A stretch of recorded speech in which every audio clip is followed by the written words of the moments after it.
clouds.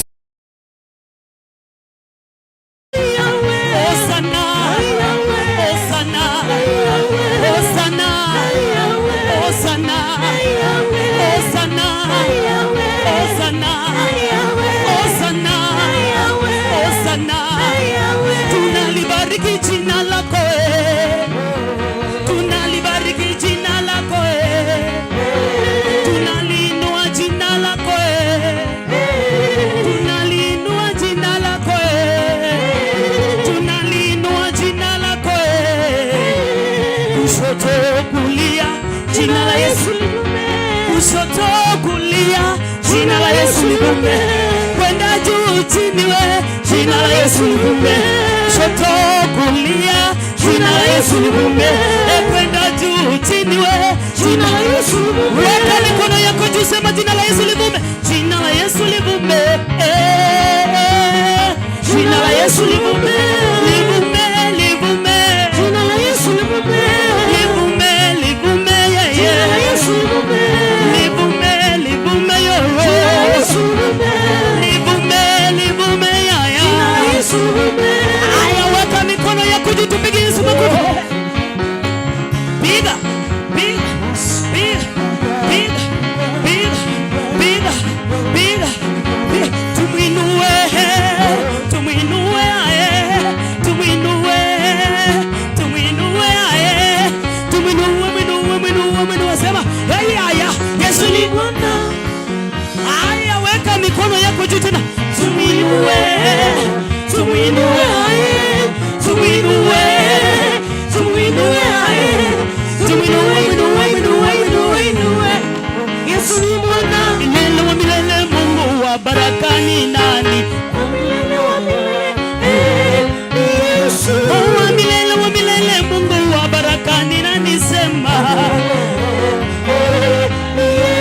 anafanya nini maishani mwako? Anafanya nini maishani mwako? Anafanya nini maishani mwako? Yawe, yawe, yawe, yawe. 1, 2, 3, 4. Jesus. Father, we thank you. Tunakutukuza Yesu. Hebu inua kinywa chako mbele za Bwana. Tumwabudu Bwana kwa jina la Yesu. Father, we thank you, we love you. We worship you, dear Lord. Oh, we love you more, Jesus. Cooperate in the name of Jesus.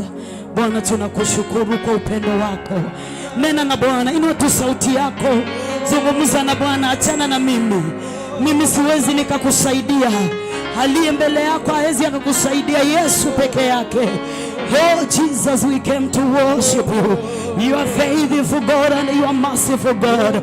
Mwabudu tu Bwana, mwambie Yesu niko hapa. Kuna wenye wameingia saa hii hawajaabudu. Mwambie dadi na kuabudu leo. Nina haja na wewe. Nina haja na wewe Yesu peke yako. Mwambie Bwana siku ya leo, Bwana unaopitia wengine usinipite. Usije ukanipita. Usije ukanipita Yesu. Ninakuhitaji. Nina haja na wewe sasa Bwana. Kaa pamoja nami. Nishike mkono wako Bwana, maana wewe unaweza. We love you Jesus. Tunakuabudu Bwana. Oh, thank you Jesus. Nimekutana na wewe Yesu. Bwana, nimekutana na wewe. Nimekuona Eloi ukitenda. Kama umekutana na Yesu kama mimi, nimekutana na wewe Yesu. Hebu mwambie Bwana, nimekuona ukitenda. Nimekuona Eloi ukitenda. Inua sauti yako, mwambie Bwana, nimekutana na wewe. Nimekutana na wewe Yesu. Mwambie Bwana, nimekuona.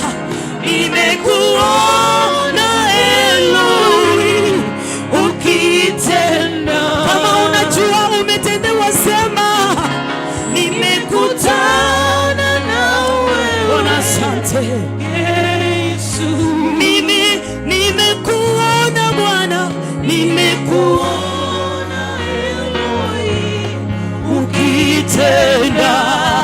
unajua anatenda, mwambie tena, nimekutana na wewe Yesu. Mwambie Bwana, nimekuona Eloi ukitenda. Mwambie tena, nimekutana na wewe Yesu. Nimekuona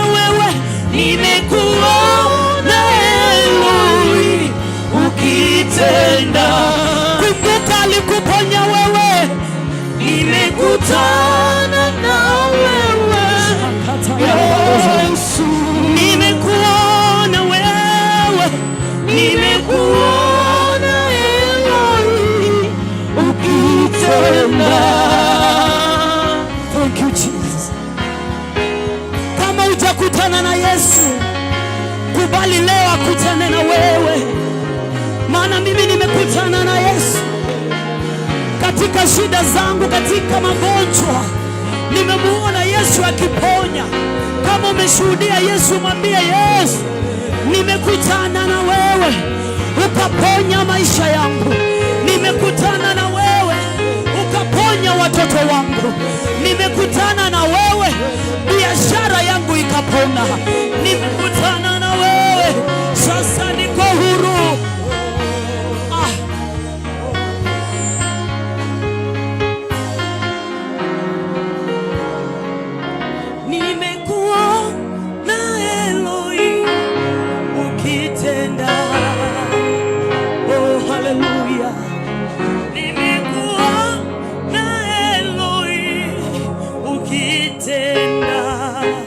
Hebu mwambie umemuona kitenda.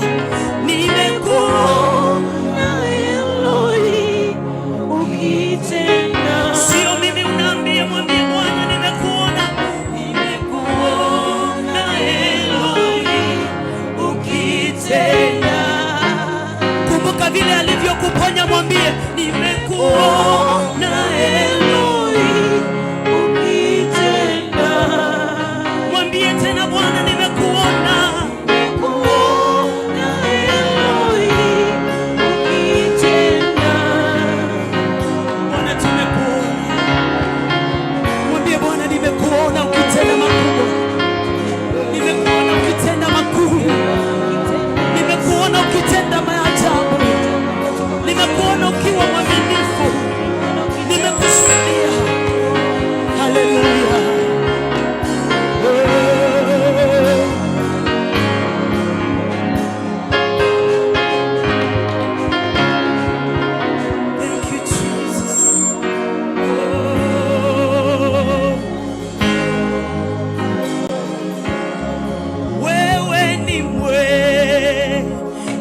Bwana haufananishwi, wewe ni mwema.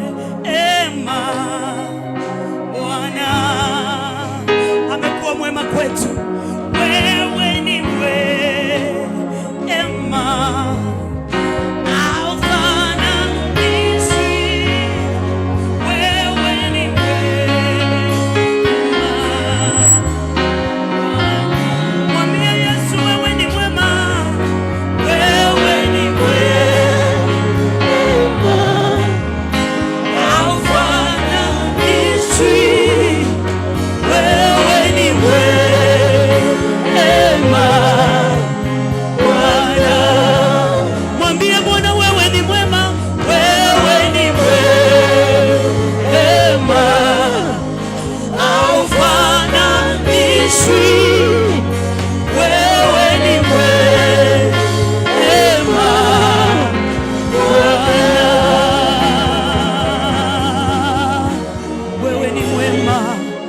Wewe ni mwema Yesu.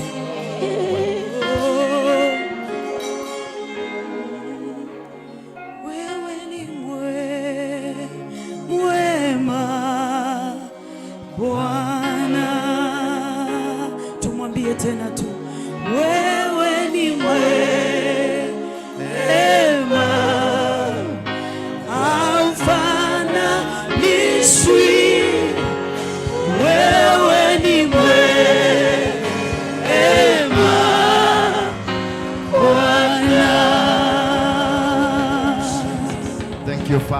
glorify you, we thank you, and we honor you. We thank you, Father. We give you glory again. Thank you for this service that you've given us again. We were with you in the morning service. Now that, God, you are going to guide us through another service, we ask you, Father, that you bless us. Let our ears be opened towards your kingdom, towards your word, that we may be able to learn and appreciate your word according to your will. Use us, Father, to be the vessels for your kingdom. For it is in Jesus' name we do pray. Someone say amen. You may be seated. Thank you. Thank you very much. Thank you once again for those who have just joined us. Thank you. We have had another service in the morning, na tumekuwa wazuri na tumebarikiwa. We are in the topic of recapturing what? Your destiny. Recapturing what? Your destiny. Bwana asifiwe sana. Kunaweza kuwa kuna wachungaji hapa? Simama kama mchungaji, simama tu. Simama. Sijui kama mmepatiwa nafasi ya kusalimiana. Basi ndeni mkae pale. Chukua begi zenu. Waongezeeni tu viti, msitoke. Nyinyi ni wenyeji. Mtu atokangi kwa nyumba yake. Ngolewa tu. Nao ndio mnawachuga. Unajua wachugaji wanataka kuchugwa. Sasa nyinyi mtakaa nyuma, wakae. Waongezee viti. Watu wa protocol, mumeanguka hapo kidogo. Tena uliguza. Asante.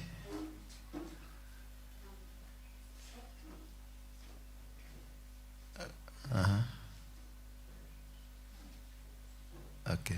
Mmetosha? Thank you. Always watu wa protocol learn to identify mchungaji, upatie nafasi yake. Mafuta ni muhimu. Watu si watu wazuri. Nawaambiaga kuna watu wachawi dunia kama wachungaji.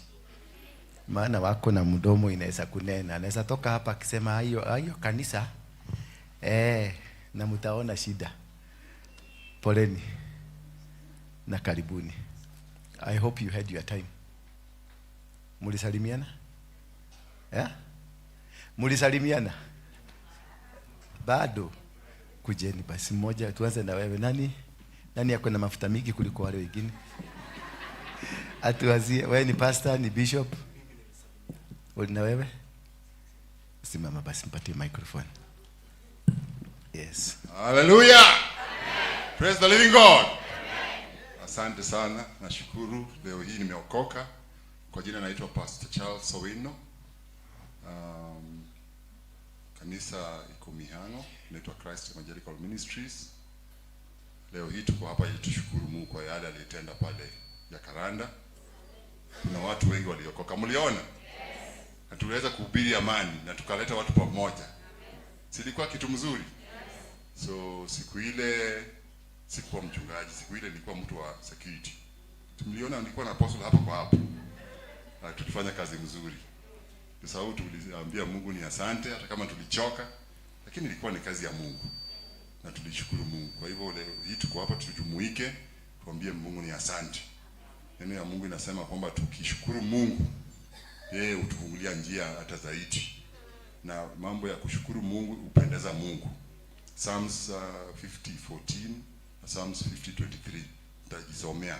Asante sana apostle kwa kutukaribisha tena na tumefurahi kuwa hapa. Asante. God bless you. God bless you too. Next. Hallelujah. Amen. Praise God. Amen.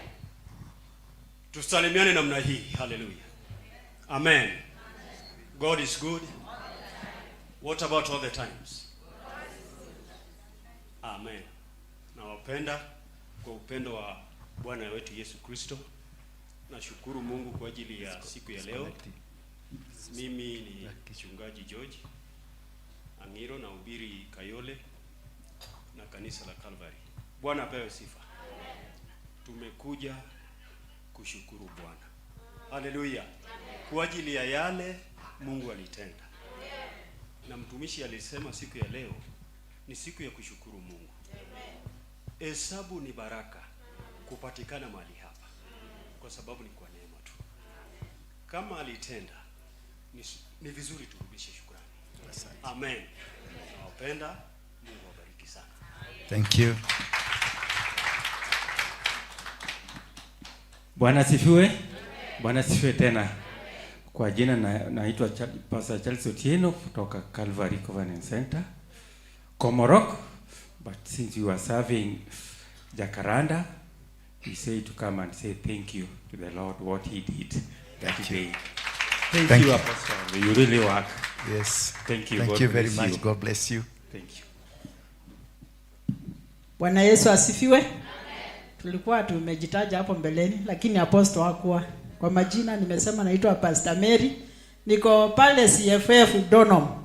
Na nimekuja kushukuru kwa sababu ya Jacaranda. Hiyo siku sikuwa pastor, nilikuwa security. Tulifanya kazi mzito sana mahali pale.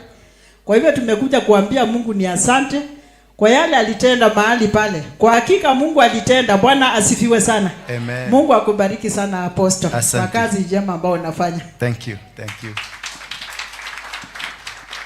Bwana asifiwe. Ya nilikuwa nimesalimiana, naitwa Apostle Barnabas, nimeokoka, Kristo ni Bwana.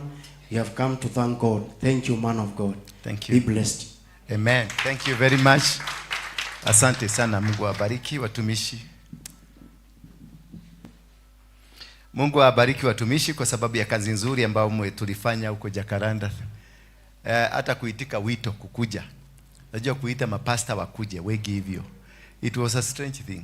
Sijaiona hivyo. Maana wengine wanasemaga sijaokoka vizuri. So I was mesmerized kuona the big number of pastors that came there, and I was so happy. Bwana Yesu asifiwe sana. That was just the beginning. Kesho tuko na ibada ingine hapa. Sijui mliambiwa? Yep, all the men of God tutakutana hapa saa 4 asubuhi. We have our service, then on Friday tutakuwa na service ya magoons. Magoons wangu tutakuwa na service hapa on Friday, also a Thanksgiving service.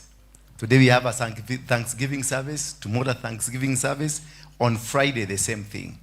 We must give thanks to God because whatever he did ni kitu hata mimi sijai comprehend, hata saa hii haijaigia vizuri niona ni kama ni sisi ama si sisi.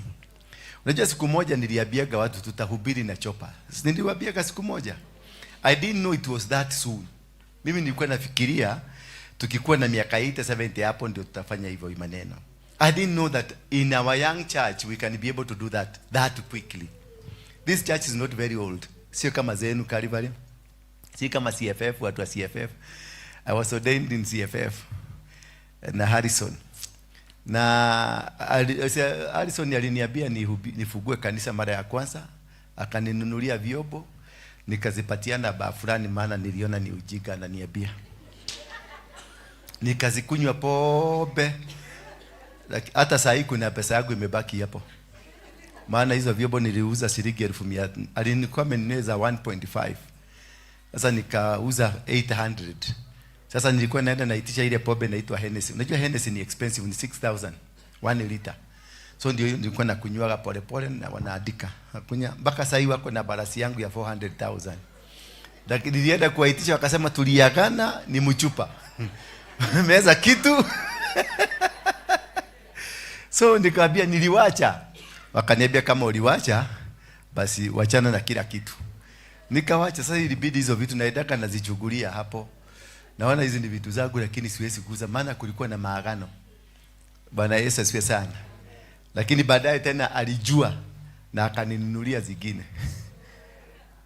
This man forced me mpaka nihubiri. Bwana Yesu asifiwe sana. Na tulipofungua pale City Stadium akakuja na akatutabiria tunahama kule tuende kwingine. Na tumekuja hapa. Na we thank God that we have started now making things na zinafanyika. Nitolee hiyo mtungi. We have started making things na zinaonekana. Na tunashukuru Mungu kwa sababu ametutendea. Kwa hivyo kesho Monday at 10 we are going to have pastors fellowship, and which will be permanent. Which will be permanent completely. Tutakuwaga na fellowship ya men of God. We want to have as many as possible. As many as possible. Sema as many. And we are going to select a day that tutakuwa na kesha ya pastors. Watakuwa wamekuja hapa. This is not a church, men of God. This is an altar. Yeah. A church ni kama hizi muko nyinyi Calvary na hiyo ingine. This is an altar that anybody can come and worship God here. Anybody. Hata Muislamu amekubalika. Hata Muislamu amefanya nini? Amekubalika. Hata mchawi anakubalika, maana akiingia hapa hawezi toka kule na uchawi. Hawezi. This is an altar of God, like kama ile ya King Solomon, where anybody can come. Ukuja unaabudu saa 7, saa 9 usiku, we are open. Tunakuja tunaabudu, unaenda. Unaomba, unaenda. And that is the purpose of this. That's the purpose ya hii nyumba. Ni madhabahu, an altar of God. That is why we try to keep much fire. And ndio sasa nimeprogram, tutakuwa tukikuwa na wachungaji. We are going to have a nice day in the course of the week. Tunakuwa either ni Monday, watakuwa kikuja hapa. Tunajua hiyo imekuwa booked for men of God. On Tuesday tunakuwa na timu nyingine for men of God, for other people. On Wednesday tunakuwa na another team. On Thursday inakuwa na another team. On Friday mimi nataka kudini na Friday ya goons. Every Friday tutakuwa na goons hapa. Tunatoa goons za Kawagware tunalete. Goons za Kagemi tunalete. Goons za Githurai, nini unafanya? Goons za Githurai tunalete hapa. Until they change. Until they come back to God. Bwana Yesu asifiwe sana. Hawatatumika tena kwa madhabahu ya shetani. Kama tumeinua madhabahu hapa, i control the whole nation na i control Afrika mzima. Bwana Yesu asifiwe sana. Na hiyo ndio tunaomba. Na mtusaidie kuomba. We have started an intercessory team ya men of God. Tutakuwa tukikuwa tuna intercede, tunaomba until we change this city back to God. We'll be having an women conference. Ni mwezi wa 8 tarehe ngapi? 29. We'll be having a conference ya women. Kwa hivyo I want you to help wachawi, wagaga, hata mkikutana mama mgaga, mulete tumwambie there is a house of the Lord for all. Did you know that God embraces everybody? Mungu hajabagua, nyinyi najua ndio mnabagua. Maana wachawi unajua anatumiaga Biblia kuroga. Ama mjuagi hivyo? Mimi nilienda kwa mganga mmoja hapa Matu. Anaitwa Kanini, kimama kinono tu hivi. Alitoa ile maneno yote aliniambia, alikuwa anasoma Biblia. So nikaona wametwist Biblia ndio wanatumia kuroga. Wakati tulikuwa kwa Mogeke tulitoa tunatumia Biblia. Bwana Yesu asifiwe sana. Waislamu pia ukiangalia Quran kutoka aya ya kwanza mpaka aya ya 35 ni the Old Testament. The whole Old Testament. So it's only understanding. Kuelewa tu hii Biblia tukiiweka vizuri na tuipangilie vizuri, watu wote watarudi nyumbani. Maana hata wachawi Biblia ni kwao. Ukienda kwa Waislamu Biblia ni kwao. Ukienda kwa Mogeke Biblia ni kwao. Marasta, Rastafari wanasema Lion of what? Judah. Who is the Lion of Judah? Jesus. Is only walifika hapa Ethiopia. Najua Marasta walifika Ethiopia kwa Haile Selassie. Hawakuenda hapo mbele. Sasa tunataka tuwapeleke wapi? Hapo mbele. Wakiingia hapo mbele wataona Yesu. Wanaonaka tu Haile Selassie. Sasa tukiwapeleka mbele kidogo wataona na watabadilika. And this is how we should look at salvation. Christianity ni kitu ambao kinataka kuangaliwa kwa upana vizuri. Tusikue kama wale mababa zetu tumekuta warokole sana. Wakikuona sasa wewe kwa sababu ulikuwa prostitute, hawataki kuonekana wakitembea. Unajua kuna mapasta hawezi kutembea na mimi kwa sababu nitawaharibia jina.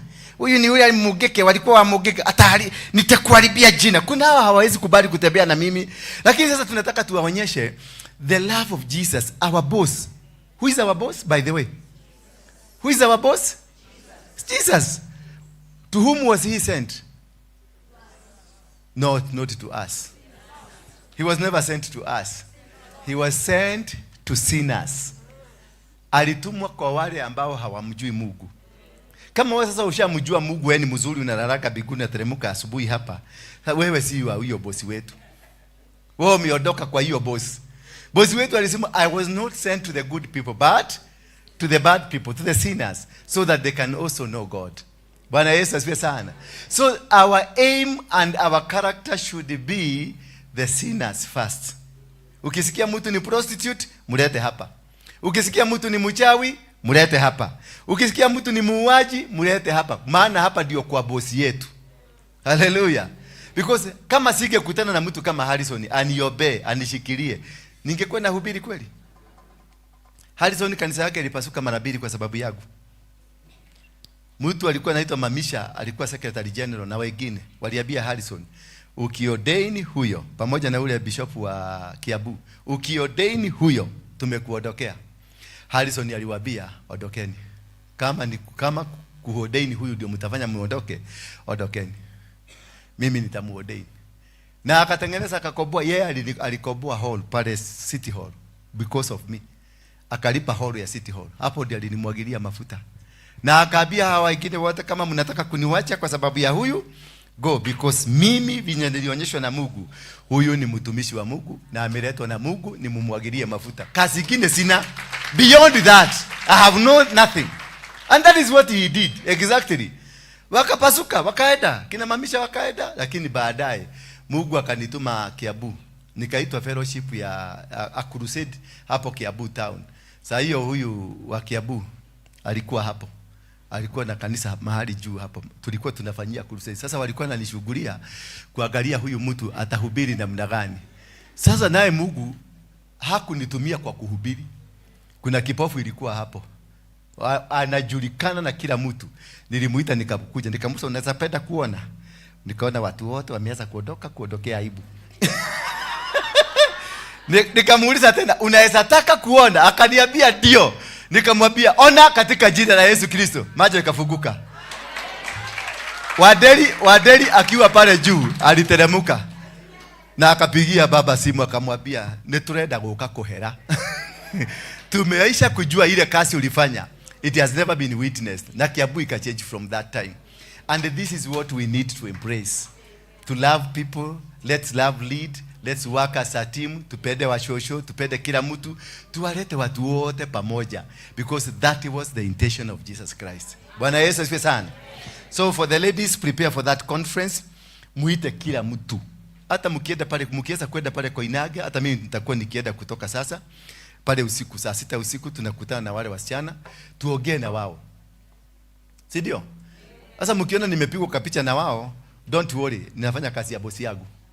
Hakuna biashara nyingine nafanya. Sasa nitaenda siku hiyo watatoa testimony hapa. Watasema we have seen Jesus. Bwana Yesu asifiwe sana. Therefore let us get into the topic. Ya leo tunasoma topic ambayo inaitwa recapturing your destiny. How do we recapture your destiny? How do you get into your destiny? Most of us people tumekuwa katika hali haujielewi, haujui, yani you are there, you are existing, but your destiny was taken away long time. Your destiny was captured by somebody. Kuna watu ambao destiny zao zinatumika kwingine. Wewe unajionanga tu hapa duniani, but you are not existing. Kuna vitu vinafanyika mahali kwingine, and hizi vitu zote zilikuwaga zako. Bwana Yesu asifiwe sana. Kuna watu ni wagonjwa hapa, walikuwa wagonjwa lakini hawakuwa wagonjwa, lakini kwa sababu walirushiwa mavitu wakagojeka. Kama my sister pale. Unatembea sasa huko namna gani? Kuja tukuone. Mpigieni huyu dada wetu. Apolo nini sasa? Hebu kuja. Huyu mama alikuja juzi tu hapa na machuma bili ya kutembea. Naona venye anaruka stairs, ruka tena. Tembea tena. Yeah. Huyu mama hagetembea hivyo. Simama tu hapa, acha unaenda wapi tena? Ama unasikia tu kwenda? Yes. Unaigwa atia? Unaigwa kogosha? Ninaigwa kogosha, nimegosha leo, nimedance hapo. Umeweza? Nimeweza. Yeah. Na mwili unasikiaje sasa? Mwili nasikia imerudi nguvu, nimeweza kutembea kutoka Konje, kuna mchanga nilikuwa nataka kuchukua kazini, nikaenda nikachukua, nikatembea nikarudi mpaka huko. Unatembea na unarudi? Nimetembea niko bila miti hiyo. Yeah. Na ulikuwa unatembea kilomita ngapi? Nilikuwa natembea kutoka kwa kwa chuma. Hey. Sijatembea, nilikuwa nachukua like 10 dakika 5 naweza narudi kwa nyumba. Na kwa kitanda. Unarudi kwa nyumba kwa kitanda? Hadi kutembea ni kufunzwa, nilifunzwa na daktari. Na sasa umeenda mpaka Koja? Nimeenda kutoka kazini nikakuja mpaka Lilwe Bunge, katoka Bunge nikarudi mpaka hapa. Wewe ni mfanyikazi wa Bunge? Mimi ni mfanyikazi wa Bunge, ni sajari nilifanya. How the devil can destroy you. Yeah. Huyu ni mfanyikazi mkubwa wa Bunge. Unanielewa? But she could not be able to walk. Ulifanyiwa operation ngapi? 2 operations. Mguu na roho. Pole sana. God bless you. Umepona. Na Mungu akurudishie, na kurudishia nyama. Kaa hapo nikurudishie nyama zako zote. Yes. Unone. In Jesus mighty name. Yes. God bless you. And this is the God we are serving. Thank you. Thank you. This is the God we are serving. Just like that. Alikuja hapa last week. Alikuwa anatembea 5 yards. Anakaa chini kwanza. Kuchoka. Roho haitembei, inakataa. Sasa mwangalia ameenda mpaka Koja na hajatembea na hiyo miti. Hiyo miti nilimwambia waachie hiyo miti hapa. Atembee bila miti. And she is standing. Na alikuwa ameambiwa for the next 20 years atatembea hivyo. For the next 20 years. Nikamwambia hiyo ni story ya hao. Hebu tusikie story ya bosi yetu inasema na bosi akasema kutoka sasa atatembea. Bwana Yesu asifiwe sana. And this is what we are. This is what we need to do. Hallelujah. Wangapi tulikuwa Jakarada? Wow.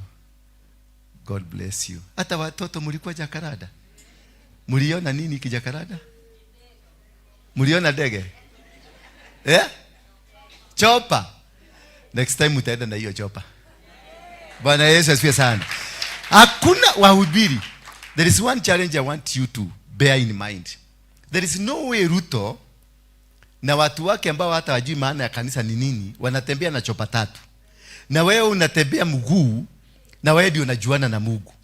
And your God unasemanga your God is the one of what? Silver and gold. Na unatembea mguu kama nyoka huko chini. Wakati watu hawajui hiyo Mungu wanapita huko. We must refuse that. And we must bring that change. Our Jesus hatahubiriwa na mguu. Our Jesus atahubiriwa na chopa, na ndege, na kila aina ya anything that is capable. Ile kitu itakuwa sio yao na si kubebera sana, ni kuambia nataka kutumia hiyo chopa na inatumika. Bwana Yesu asifiwe sana. Hakuna mabeberesano, we have to take over. It is a revolution. We have to showcase our God. Sio kuliaga hapa tunasema our God is the owner of silver and the gold. Na hauna chakula, uhotete takiria. Jaa imekukula bako na hidaga hivi kwa sababu ya jaa. Watu wanafikiria ni Holy Spirit yako ndani yako. Kumbe ni matumbo imeshikana na mgogo. It is very shameful that you are talking of a great God who is not seen. Our God must be seen at whatever case. Mimi sikuagi na break na gia ya kurudi na huko nyuma. Wakati nilikuwa Mogeke, nilikuwa nakaa maisha mzuri. Hata kama Mungu wetu hakuwa mwenye silver na gold, tulikuwa tunaiba nyinyi. Tunaenda tunakaa nazo. Bwana Yesu asifiwe sana. Tuliwakalia, tuliwaswaga mpaka mkakaa laini mzuri kabisa. The same zeal I must have it here. Because now I am in the right place. I am in the right God. I am in the right place. Doing the will of God. Na hiyo ndio kitu ya muhimu sana. Kujua you are in the right place. So when you are in the right place, do the right things. Yes, if my God is the owner of silver, I must have silver. If my God is the owner of gold, I must have gold. If the God is the owner of this everything here, I must have it. Bwana Yesu asifiwe sana. Nye digadi kurusedi. Kuhujia kaiwa kwa na maguru. Kama ni kuenda na maguu, tutaenda na Mercedes na Prado, magari kubwa kubwa. Haleluya. Na ni gari musafara, gari 300 musafara. Tukiingia Nyeri tunafuka Nyeri. Tunabadilisha economy ya Nyeri. Mandazi yote inakuliwa, machai zinakuliwa, maugari zote zinakuliwa na watu wa Mungu, na wanawacha baraka huko. Lakini sasa ukienda saa hii na watu wa Mungu wa saa hii, mtampeleka hasara huko. Maana utasikia kuna hoteli kama 8 zina complain hatukulipwa. Na si ati walikataa kulipa, walisema Yesu tulipie. Maana hawana kitu kwa mfuko. Bwana Yesu asifiwe sana. So we must do it as these people of the world are doing. We can do better. Si ndio? Sasa ni kuinua imani na tuendelee mbele. Recapturing your destiny. The process of recapturing your destiny is the process of realigning yourself to the will of God, to the plans of God. It is a process. Yani recapturing, it is what that was taken away from you. Ni ile kitu kiliibiwa ndio unarudisha. Bwana Yesu asifiwe sana. Maana hukuzaliwa ukiwa maskini, hukuzaliwa msee kama huyu ako na 106, 107 sasa, sini? Kwa maana last year ulikuwa 106. Yezi kuwa hata sasa huko 106. Ulishapanda ingine moja. Kwa hivyo kama mzee kama huyu ako 107 sasa na bado anatembea chini, anatembea mguu, hana kitu, anakaa kwa kijiji, hana nyumba mzuri, why? There must be a serious problem. And this is what we need to address. Kutaka kujiuliza, was I born to live the way I'm living? Was I supposed to be the way I am? Why are other people? Ni kwa nini watu wengine wanaendesha magari? Ni kwa nini watu wengine wanakaa manyumba mazuri mzuri? Ni kwa nini watu wengine wameenda mashule mazuri? Ni kwa nini wengine wanavaa kaguo ka designer na mimi siwezi kuvaa kaguo ka designer? Ni kwa nini wengine wako kazi mimi sina kazi? Ni kwa nini wengine wako na biashara mimi sina biashara? Was it meant to be like that? Nilipangwa hivyo? Kama nilipangwa hivyo, then the book of Genesis inasema, and God created man in his own image. And let us make man in our own image. In the likeness of God, man was created. Kwa hivyo kama I was created by God and in the image of God, and God is the owner of silver and gold, God is the owner of the earth, God is the owner of everything, then I should be one possessing them, because I am a representation of God. Mimi ni mwakilishi wa Mungu hapa duniani. Mungu wako kule mbinguni na akanipatia amri na akanipatia dominion, nitawale dunia, nikae vizuri, nikanyage dunia na ikue, I subdue the earth, I dominate the earth. Then why am I suffering? Why am I not having? Mbona nakaa maisha ya upweke? Mbona nakaa maisha ya mateso? Mbona nakaa maisha ya kuonewa? Mbona nakaa maisha ya kunyaganywa? Mbona nakaa maisha ambayo hayaeleweki? Ni kwa sababu there is something that is missing. Si Mungu hajakubariki, Mungu alikubariki. Maana in the book of Genesis 1 verse 26 nasema, let us make man in our own image, and in the image of God man and a woman was created, and then man was given responsibility to have dominion. Ati dunia yote umepatiwa miti, wanyama, umepatiwa samaki, umepatiwa ndege, umepatiwa kila kitu, zote umeambiwa control them. Kwa hivyo amekupatia kila utajiri ambayo unahitaji katika dunia hii. Kwa hivyo tukirudi kwa Mungu kumwambia tupatie, inaonekana hatuna kichwa mzuri. Mama, mnaona kama tuna kichwa mzuri? When you go kwa Mungu kumwambia, Baba tunakuomba utupatie shamba, tunakuomba utupatie pesa, tunakuomba utupatie mali. Wewe ukiangalia ukisoma hii, then God said, let us make man in our own image, after our likeness, and let them have dominion over the fish of the sea, and over the birds of the heavens, and over the livestock, and over all earth, and over everything creeping in things that creep in the earth. We have dominion. Ya utajiri. Utajiri inatokanga wapi? Hapana. Utajiri haitokagi kwa Mungu. Hapana. Utajiri tuko nayo, alitupatia. Wakati alikupatia samaki uitawale, akakupatia ndege wa angani utawale, akakupatia mti itawale, akakupatia kila kitu utawale. What again are you going back? Unaenda kutafuta kwa Mungu nini? Halo. Nataka sasa tufikirie kama watu, wacha kufikiria kama Mkristo. Nataka tufikirie kama watu. Tujiulize, Mungu alikupatia, tusome, tupatie Kiswahili ndio shosho waelewe. Tupatie Kiswahili tafadhali ndio waelewe vizuri. Kwa sababu kama kama tuliambiwa, tulipatiwa hizo vitu zote, tukapatiwa mali zote za dunia, na tukaambiwa you have dominion, unaenda kutafuta kwa Mungu nini? Unaona kama una make sense? Hapana, ufai kurudi kwa Mungu. Ufai kuitisha Mungu kitu, maana alishakupatia. Anasema kisha Mungu akasema, tumfanye mtu kwa mfano wetu, anayefanana nasi, atawale samaki. Afanya nini? Atawale samaki. Number 2, na wa baharini. Arudi atawale ndege wa angani. Number 3, na arudi atawale wanyama wa kufugwa. Dunia yote na viumbe vyote vinavyotambaa atawale. Unarudi kwa Mungu kufanya nini? Na utawala huko nao. Unaona ujinga wetu mbali tu? Utawala tuko nao. Uongozi tuko nao. We have the dominion. What are you going back? Unaenda kuuliza bosi nini? Ndio unaona mnasubuka mara mingi sana. Because you should not go back to God. He has already given you. Verse 27. Ikarudi kasema namna gani? Verse 27 please. Mungu akaumba mtu kwa mfano wake. Kwa hivyo mimi na Mungu tunafanana. Kwa hivyo ile kitu Mungu anafanya, nina uwezo wa kufanya. Bwana Yesu asifiwe sana. Kwa mfano wa Mungu niliumbika. Kwa hivyo kila kitu na decision zote za Mungu nina uwezo, niko nazo kufanya, maana amenipatia vitu za kutawala. Haleluya. Kwa mfano wake. Ndio, kwa mfano wake Mungu aliwaumba mwanaume na mwanamke. Kwa mfano wake Mungu akamuumba mwanaume na mwanamke. Verse 27. Nataka sasa uelewe hapo. 28. Uelewe hapo vizuri ndio uweze kujua ya kwamba already uko na vitu vyote ambavyo vinatakikana. Kama wewe ni masikini, kule biguni unajulikana ni tajiri, lakini kuna makosa umefanya hapa duniani. Mungu akawabariki. Haleluya. Alipowatengeneza akawabariki. Sasa wewe umebarikiwa na Mungu. Na kama umebarikiwa na Mungu, ni nini shida uko nayo? Ulitoa shida wapi? If you are blessed, umebarikiwa, we muradhime. Thena nagu waruta kuna ule muradhime. Ana Mungu mwenyewe ndiye alibariki. Na akasema nimekubariki. Mungu akawabariki na kuwaambia. Akawabariki, akawapatia baraka. So you are a blessed person in the first place.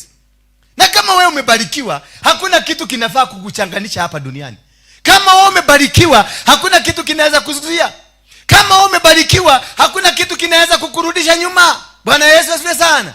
Kama umebarikiwa, wewe ni mtu unafaa kukanyaga dunia hii kama ni yako, maana you are carrying the blessings of God. Bwana Yesu asifiwe sana. Then akawaambia muzae. Hello. Sasa hapa mumeanza interpretation, tuende kwa kitada. Sasa hiyo ndio ujinga. Hiyo ndio ujinga ile tunakuaga nayo. Aliambiwa muzae, muongezeke. Muzae ni kwa nini? Kwa sababu amekutengeneza ukiwa bego. Haleluya. Si bego ya kuzaana, lakini kuzaana ni kuzuri. Ukiwa na watoto wengi ni wazuri. Mimi niko na watoto wengi na naonaga wamekuja sasa, wanapaka kuja Christmas wataniletea kama 5,000,000. Yes. My product. Alafu dinashia na ikeka ya kahesi na taisi siode. Ya sidadi maga. You can see how blessed I am. Bwana Yesu asifiwe sana. Akasema namna gani? Mungu akawabariki. So you are not an ordinary person. You are already a blessed. Umebarikiwa. Kwa hivyo you got no challenge on earth. Nothing can challenge you. Bwana Yesu asifiwe sana. Hakuna kitu kinafaa kukuchallenge. Haufai kulala njaa. Haufai kukosa pesa. Haufai kukosa ndoa. Haufai kukosa shamba. Haufai kukosa kitu chochote katika dunia hii. Because already you are carrying a blessing. Already. From the inception. Ulipotengenezwa, ulitengenezwa na kubarikiwa. Kwa hivyo ni nini kinaweza kukuchallenge if you are blessed? Ni nani anaweza kukuroga if you are blessed? Ni nani anaweza kukunyang'anya if you are blessed? Bwana Yesu asifiwe sana. If you are lacking something, you are lacking because there is kuna kakitu umefanya makosa. Kama ile ilifanywa na Adamu na nani? Na Eve. Maana Eve alikuja, Adamu aliuliza uko wapi? Akasema tuko uchi. Akauza nani aliwafanya mlijuaje mko uchi? Kwani mlikula? Akasema tulikula. Huyo mama ulinipatia alifanya nikule. Bwana Yesu asifiwe sana. But there is one point here that you need to understand. You are already a blessed person. Then you have an authority. Kuna maagizo kutoka kwa nani? Kutoka kwa Mungu. Turudi hapo. Akawaagiza, akawaambia. Bwana Yesu asifiwe sana. Nataka underline word by one. Mungu akawabariki na kuwaambia, akatoa authority, akawaambia. So it is not your command, it is not man's command, it is a command from heaven. He told, he instructed. There is an instruction. Despite you being blessed, there is an instruction ambayo inasema namna gani? Muzae, muongezeke na mjaze nchi na kuitawala. Muzae, muongezeke na muweze nini? Mujaze nchi alafu muitawale. Kwa hivyo already you have a command of dominion. Hallelujah. Kwa hivyo kukosa chakula ni wewe. Bwana Yesu asifiwe sana. Kukosa kaploti Nairobi ni wewe. Kukosa kanyumba Nairobi ni wewe, si Mungu, maana alishakupatia authority to have dominion. Bwana Yesu asifiwe sana. Kisa mujaze. Lakini sasa mnaangaliaga kujaza in the essence of understanding things. Tuna interpret Biblia tunasema ni kuzaa dunia. Hapana, si kuzaa. Ni kutumia akili. Maana Mungu alikutengeneza ukiwa bego. So you need to reproduce. Si ku reproduce sexually peke yake. Yes, it is part of it. Msiniulize kwani anamaanisha nini. Sexually is part of it. Kuzaa. But number 2, brain wise. Kuzaa. Because you are a seed. Every part of your body is a seed. Your hand is a seed. Your eyes is a seed. Your ears is a seed. Your body itself is a seed that is supposed to reproduce. Bwana Yesu asifiwe sana. And God created a system in you. Na watu wa dunia ndio naonaga hii maneno ndio wanajua sana. Maana mtu ule alitengeneza Coca-Cola, alitengeneza ikiwa ya kwanza. And by the way, Coca-Cola ilikuwa inatengenezwa ikiwa dawa. Haikuwa inatengenezwa ikiwa soda. Ilikuwa inatengenezwa ikiwa dawa. Bwana Yesu asifiwe sana. Hallelujah. The first Coca-Cola, it was a dawa. Ikakunywa na mtu akasikia vizuri, akatoa akasikia vizuri. That is now the essence of God. Concept ya kuongezeka, kuzaana. Ni wewe utumie akili yako izaane ndio tutawale dunia. Mtu wa Coca-Cola akatengeneza Coca-Cola moja, kisha akaliproduce, akamultiply the first Coca-Cola, akaongeza ingine, akaongeza ingine. Ukienda mahali popote katika dunia hii, hata ukiangalia World Cup, utaona Coca-Cola ndio inatawala dunia mzima because of the multiplication. Ile Mungu alisema hapa, alikupatia akili.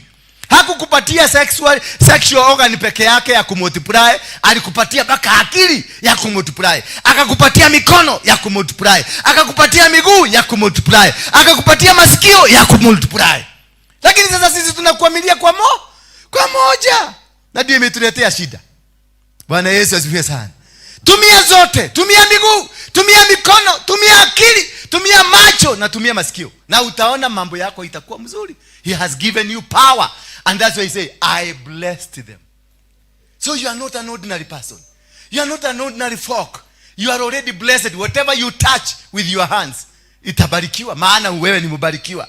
Whatever you do with your legs, itabarikiwa, maana wewe umebarikiwa. Ndio kwa maana amemwambia Joshua, mahali utakanyagisha mguu utamiliki, maana you are carrying a blessing. Bwana Yesu asifiwe sana. Kitu yote utaguza kwa mikono yako ni kitabarikiwa, maana already you are a blessed person. So use these things that you have. Tumia mikono yako kumultiply, kufanya hiyo principle ambayo tumeiona hapa. Tupatie tena hiyo 28. Hiyo principle ambayo tumeiona hapo. Yaani muzae, muongezeke na mujaze nchi na kuitawala. Sio kujaza tu peke yake, hata kuitawala, mkatawale, mkaiongoze na mkafanye vitu vyote katika duniani. Alikupatia utajiri wa kukuwa na kiti, masofa set na manyumba, lakini hakukupatia nyumba. Ama alikupatia nyumba? Hakukupatia.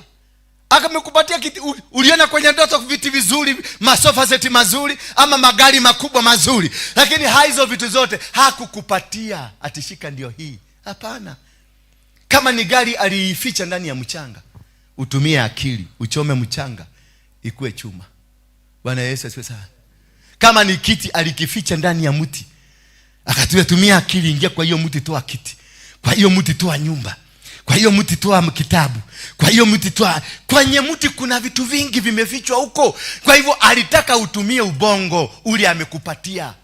Sio sexy. Lakini wajika hapa tunasema jasa. Na si ati kujaza huko bego. Hapana, ni sawa, hiyo ni part ya hii. Na nika kitu kamoja, kuna vitu vingi vimepatiwa. Bwana Yesu asifiwe sana. Katika kutumia ule ubongo utatoa kiti kwenye ndani ya mti. Kwenye ule ubongo utatoa hii chuma hiki unaona imetoka bado kwenye mchanga. Bwana Yesu asifiwe sana. Hii carpet unaona imetoka kwenye mchanga. Hizi manyumba unaona mawe hizi, kuna hii nyumba imejengwa ni nyumba ya gorofa. Mungu alikupatia nyumba ya gorofa, lakini aliiacha kuwale kule Darugo. Hakuilete hapa. Aliiacha Darugo. Alafu akaipeleka hiyo pati nyingine, akaipeleka kule Ukambani kwa mchaga. Hiyo pati nyingine akaipeleka kule kwa forest kwa miti. Unakuta hii nyumba amekupatia, lakini ameiweka kando kando. Utumie akili uilete. Bwana Yesu asifiwe sana.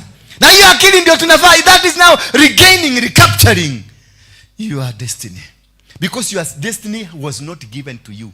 It was hidden somewhere. Mtu mwingine mkora mwerevu, mtu anajua kuiba nyota, akaigia na akatoa kiti yako huku. Akaigia na akatoa gari yako. Gari yako iko kwa mchaga. Walinenea mchaga. Maana gari yote inatembea kwa barabara ni mabati na chuma. Chuma inatoka wapi? Inatoka kwa mchaga. So you don't need to go looking, praying to God akupatie gari. You need to access the code ya mchaga. You need to know what is the code ambayo inaweza kunichomolea gari kutoka kwa mchanga. That is why we speak to the soil. Oh earth, oh earth, oh earth, hear the word of God. Nipatie mali yangu, nipatie pesa zangu, nipatie nyumba yangu, nipatie watoto wangu, nipatie vitu vyangu bana. Vitu vyote vimefichwa ndani ya mchaga. If you can be able to understand that principle. Hii shida ya kushida ukilia ati sina pesa. Pesa ziko ni kufichwa, zimefichwa. That is why your destiny is. That is why mali yako iko. That is why whatever that you want iko hapa chini. Iko na wewe. You are walking, unaziki unakanyaga. Ndio maana alimwambia Joshua, mahali utakanyaga utamiliki. Utajiri wote nimeiweka kwa makanyago yako. Bwana Yesu asifiwe sana. Hallelujah. Sijui kama tunaelewana. Na akamwambia muzai na muongezeke. Utaenda upate huyu mtu wa Donald, inaita kwa Donald. McDonald alitengeneza kamukate kamoja tu, lakini kwa sababu alisoma Biblia. Najua nyinyi wa Kristo hamjui kusoma Biblia. Mnataka pale utabarikiwa. Mnaenda kubarikiwa. Maisha yenu inaenda aje sasa bila kuelewa kule vitu ziko. Ndio nikwambie gari inakuja, lazima nikwambie gari haikujagi. Hakuna gari ya mtu imewachwa kwa barabara. Ati utapata gari kwa barabara upate muujiza. Hapana, gari ni ujue kuongea na mchaga ikupatie gari. Maana gari mchaga ndio mwenye gari. Hii kaguo nimevaa ni kama mchaga. Niongee na mchaga kanipatie kaguo kasuri. Bwana Yesu asifiwe sana. Mama yule niko naye ni mchaga. Niongee na mchaga inipatie mama. Na mama aongee na mchaga ampatie Bwana. Bwana Yesu asifiwe sana. Maana kila kitu kimefichwa. Ndio kwa maana unatumia akili. Hivi viungo vyote Mungu alikupatia, ulipatiwa ndio vitumike, na vikitumika vitakupatia vitu zake. Bwana Yesu asifiwe sana. Akarudi akasema, inchi na muitawale inchi. Sio just kukaa hivyo, kuitawala ni kukula na kuenjoy hizo vitu za inchi zote. Maana amekupatia. Enjoy the life. Enjoy everything. Have your fun. I have given you the power to rule, the power to have dominion. Uko na dominion ya kila kitu. So don't worry. Ati hakuna mali, hakuna kitu kimewachwa buguni. Wacha kwenda kwa Mungu kuitisha Mungu. Hakuna kitu amewacha huko. Kule ni yeye tu anakula na jivinjari, anakula ma breakfast zake na tukuku twake huko, na kile kitu anakulaga huko juu. Yeye huko maisha yake iko msuri pale. Wachana na Mungu. Soma kitabu vizuri, uelewe mahali alificha vitu zake, uende utafute. Bwana Yesu asifiwe sana. Acha kushinda ukisubua Mungu, baba, unaona venye niko na njaa. Baba, unaona watoto wangu wako kula jana. So what? Alikupatia na akakwambia amekupatia mamlaka utawale. Kwa hivyo kama una chakula ni ujinga uko nao. Kama hauna kanguo kazuri ni ujinga uko nao. Kama hakuna kitu hauna ni kwa sababu hujui kwenda kutafuta. Wewe ni mzembe. You don't even understand you are a blessed person. You don't even understand that you are a glorious man of God. You don't even understand that you are not an ordinary person. Hallelujah. Wewe ndio ulipatiwa utawala. Wanyama hawakupatiwa, hata malaika hawakupatiwa what you have. You are more superior than angels. Bwana Yesu asifiwe sana. Hapo akamwambia mtawale samaki wa bahari. Mpaka samaki unaambia utawale samaki. Kwa hivyo ufai kulala njaa maana samaki wako. Hallelujah. Ama mlifikia samaki za Wajaruo? Samaki si za Wajaruo. Hapana, Mjaruo asikuje kukisia uoga. Samaki ni za mtu wote. Tuliambiwa samaki tutawale za baharini, ndege wa anga wote tuwatawale, ni chakula yetu. Na kila kiumbe chenye uzima kinachotembea katika dunia ni vyako, kwenye utajiri wako. Sasa hii ni ng'ombe. Hiyo umevaa ni nini? Hiyo umevaa? Kiatu hiyo umevaa. Si ni kosi? Ilifichwa, kiatu kilifichwa wapi? Kwa ng'ombe. Na wewe unang'ang'ana kwenda kutafuta Mungu akukwambia msaidiane naye na nini? Unahadi kwa sharia gai wake. Unaenda kumtafuta kumsubua kwa nini? Msubue kwa vitu zingine ambaye haviko hapa. Lakini kama hii ati kiatu, uende kwa Mungu kuomba kiatu. Na aliiweka kwa ng'ombe. Si uende kwa bucha aliuchije ng'ombe. Utoe kiatu hapo ndani. Bwana Yesu asifiwe sana. Akakupatia asali. Aliambia wana wa Israeli, hiyo nchi ninaenda kuwapatia iko na asali na nini? Jamaa walienda kutafuta asali. Kitu ya kwanza walielewa, wale walielewa, Joshua na Caleb walielewa. Kama kuna maziwa, kuna ng'ombe. Haleluya. Kama kuna asali, kuna nini? Sasa ni nyuki, aliwaambia kule kuna nyuki. Hakuambia kule ati mtaenda muanze kuichota asali. Kule kuna nyuki, mkienda huko mtakula asali. Kule kuna ng'ombe, mtakunywa maziwa. Kule kuna vitu Mungu hawezi akakutuma mahali na akakosa kukupatia vitu katika hali hiyo. You must be given provisions. God is not a God that hana mipango kama sisi. Sisi anaweza kukwambia nenda Mombasa ukafanya kazi, alafu there is no provision, there is no planning. Bwana Yesu asifiwe sana. Sio kama tunaelewana. Tunaelewana vizuri? Yes. Basi akawapatia ndege, akawapatia kiumbe chenye uzima, hata sisimisi. Ni sisimisi. Sinaitangwa sisimisi. Dhigiriri. Ni chakula. Wachanga kukaona kamingia kwa chakula unakaua. Ni chakula. Ulipatiwa. Bwana Yesu asifiwe sana. Nzige ulipatiwa. Hiyo ni chakula. Hello. Sijui kama mnanielewa. Hata nyoka ni chakula. Si Wachina wanakula nyoka? Wachina kuna sehemu ya China, northern part of China, ukikula busi unakufa. Busi hii tunakula hapa. Ukikula busi unakufa. Iko na sumu. Na sisi tukikula ubwa tunasema tunafanya nini? Kule wao ubwa ndio ile chakula muhimu kuliko chakula kingine. Nilienda huko, nikaenda Shengsheng, nikaenda Padio Guangdong. Mimi nilikula chura bila kujua. Mimi nilikuwa nafikiria ni inaitwa kwa tia. Hii tunaitishanga ya kuku. Hapana, si gizzard. Wings. Nilikuwa nafikiria ni chicken wings. Nikakula vizuri. Alafu nikakuta kulikuwa mpaka na kipande cha nyoka hapo ndani. Nikakula, ni samaki. Bwana Yesu asifiwe sana. Hapa nilienda nikifikiria nitakufa, mimi sikukufa.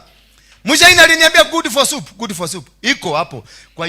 Kwa hiyo supermarket, ukienda kwa supermarket ile kioo inawekagwa manyama, utaona nyoka iko hapo ndani ya maji inapita huko, anakuambia this good for soup, this good for meat, this for good for muscle. Kuna kila nyoka, kuna ile kazi inafanya. Wale wakati wameenda China. Mtu ameenda China akaniconfirm to me, ushaenda China? Yes, si umekula? Yeah. Hakuna mtu amekanyagisha miguu yake China hajakula nyoka, hajakula chura, hajakula hizi vitu zote mnakataaga. Tumekula, mimi nilikula hapo Guangzhou, nilikula. Maana walisoma Biblia wakajua ya kwamba these things are meant for us. Hakuna kitu kiko na sumu, hakuna kitu kibaya. Ndio naanga marastafari wanafuta bagi wanasema iko kwa Biblia. Yes, ndio hiyo mumea iko pale. Ni venye hawaelewi mumea hii inatumika namna gani. Marastafari anehoye. Bwana Yesu asifiwe sana. Najua wananitazama kule. Lakini if you can be able to understand that there is nothing in heaven for you, everything is on earth. Kila kitu iko hapa. Maisha mzuri. Wachana hawa Kikuyu walituibia karibu jakera kanyumba. Kona ine ko igoro. Keruruine kya muti wa moyo. Honage ko huroka. Yaani unasikia mpaka amesema ajekiwe kona plot kule biguni. Wakikuyu. Anataka kona plot, hataki plot hivi. Maana Wakikuyu ni wakora, wanataka kujificha kwa kona. Bwana Yesu asifiwe sana. Bwana Yesu asifiwe sana. Yes, hataki, anataka kwa kona. Kwa nini unataka plot ya kona? Kwa sababu umekoga watu wengi sana. Na huko unataka kwenda kufanya na kona plot iko na barabara ya pandi na barabara ya pandi hiyo. Sasa anahesabu ka supermarket kanaweza kuingia hapo. Bwana Yesu asifiwe sana.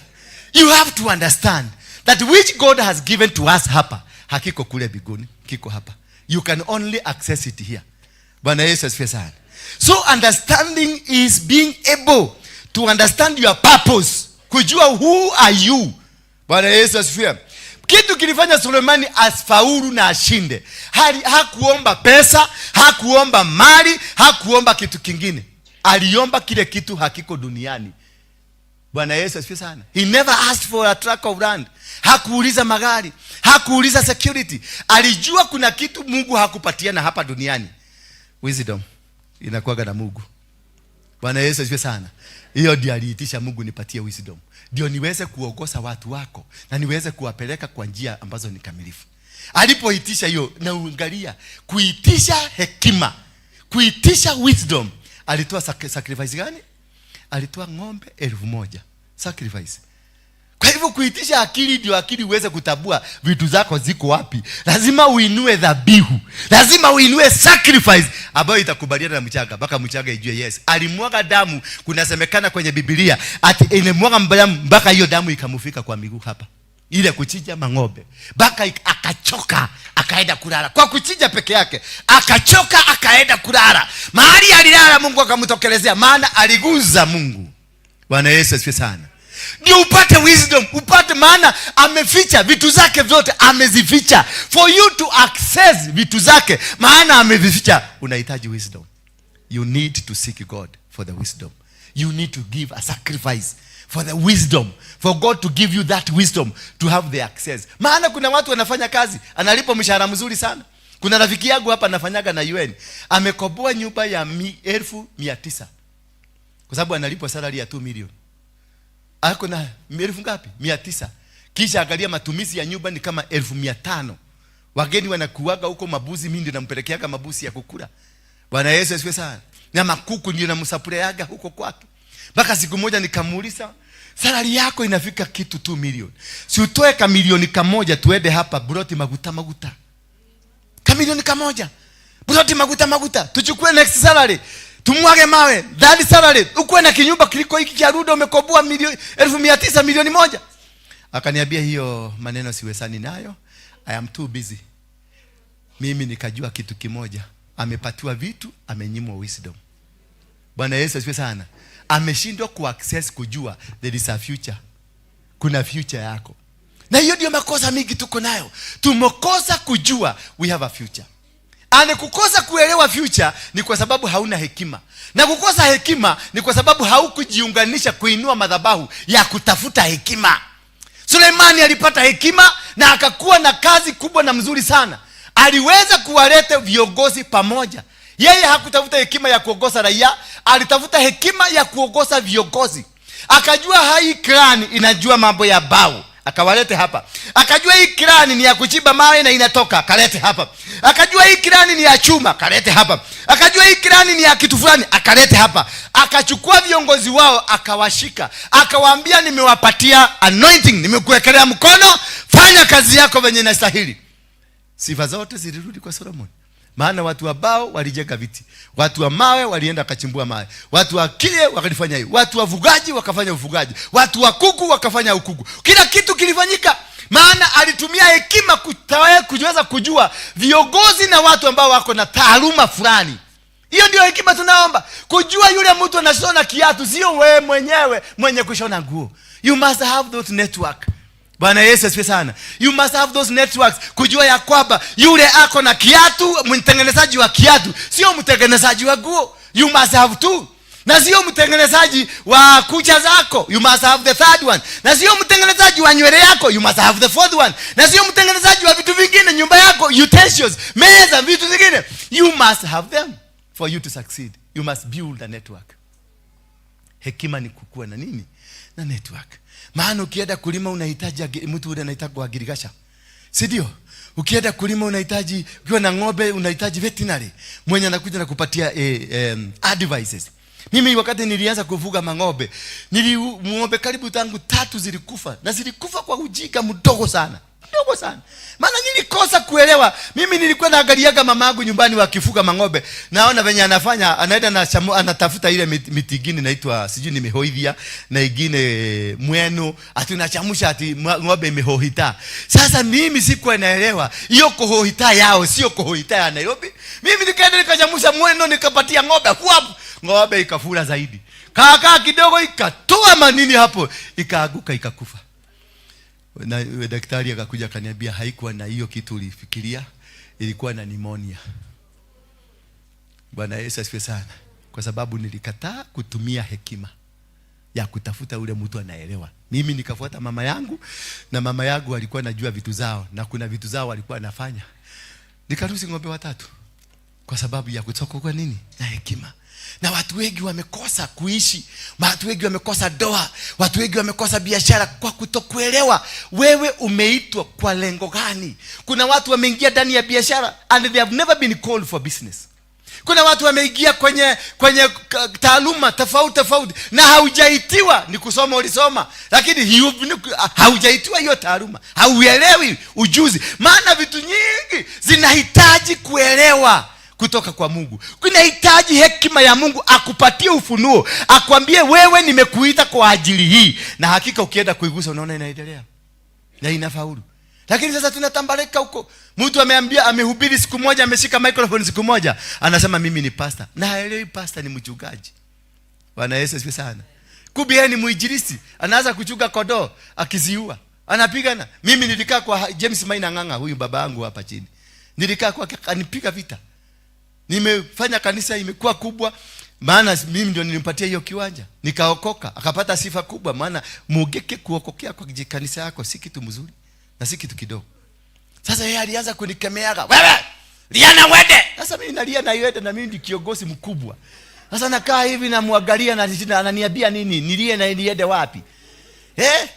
Maana Mang'ang'a ni muinjilisti. Bwana Yesu asifiwe sana. Sasa alikuwa kila wakati ananiona na makosa. Liana wende. Tetemeka. Mko wangapi? Bwana Yesu asifiwe sana. Kama ningejua ningetoka kwake niende immediately kwa Harrison anilee.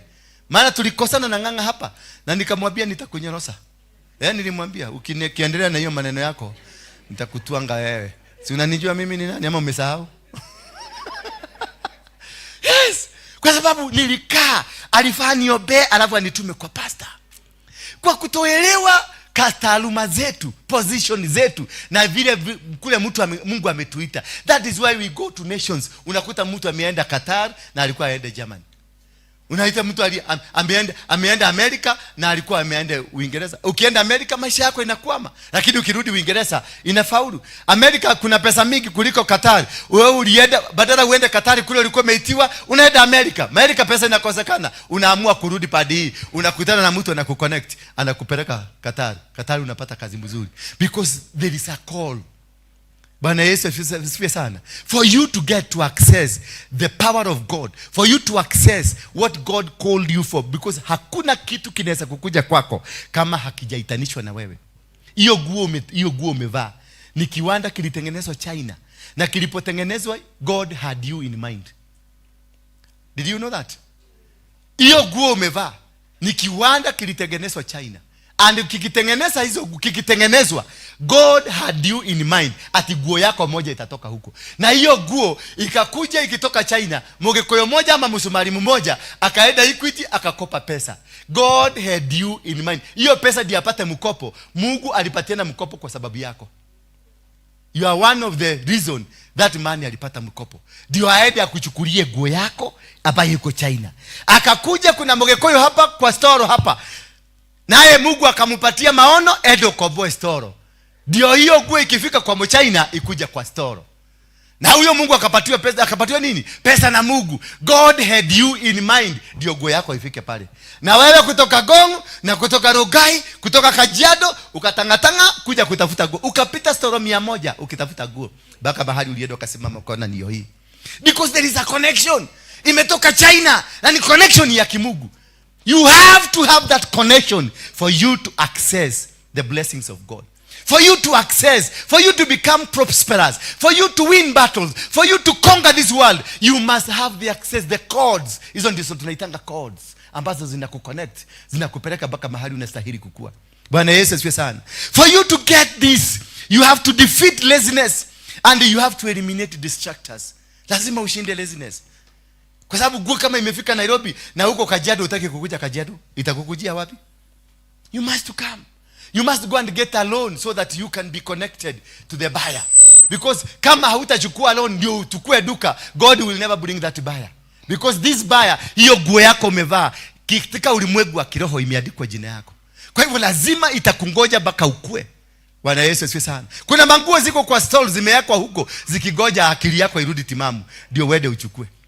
Kuna watu magari yao iko Mombasa kwa port imekwama huko ndio akili yako ikigojea wewe akili irudi sawa ndio uende uchukue.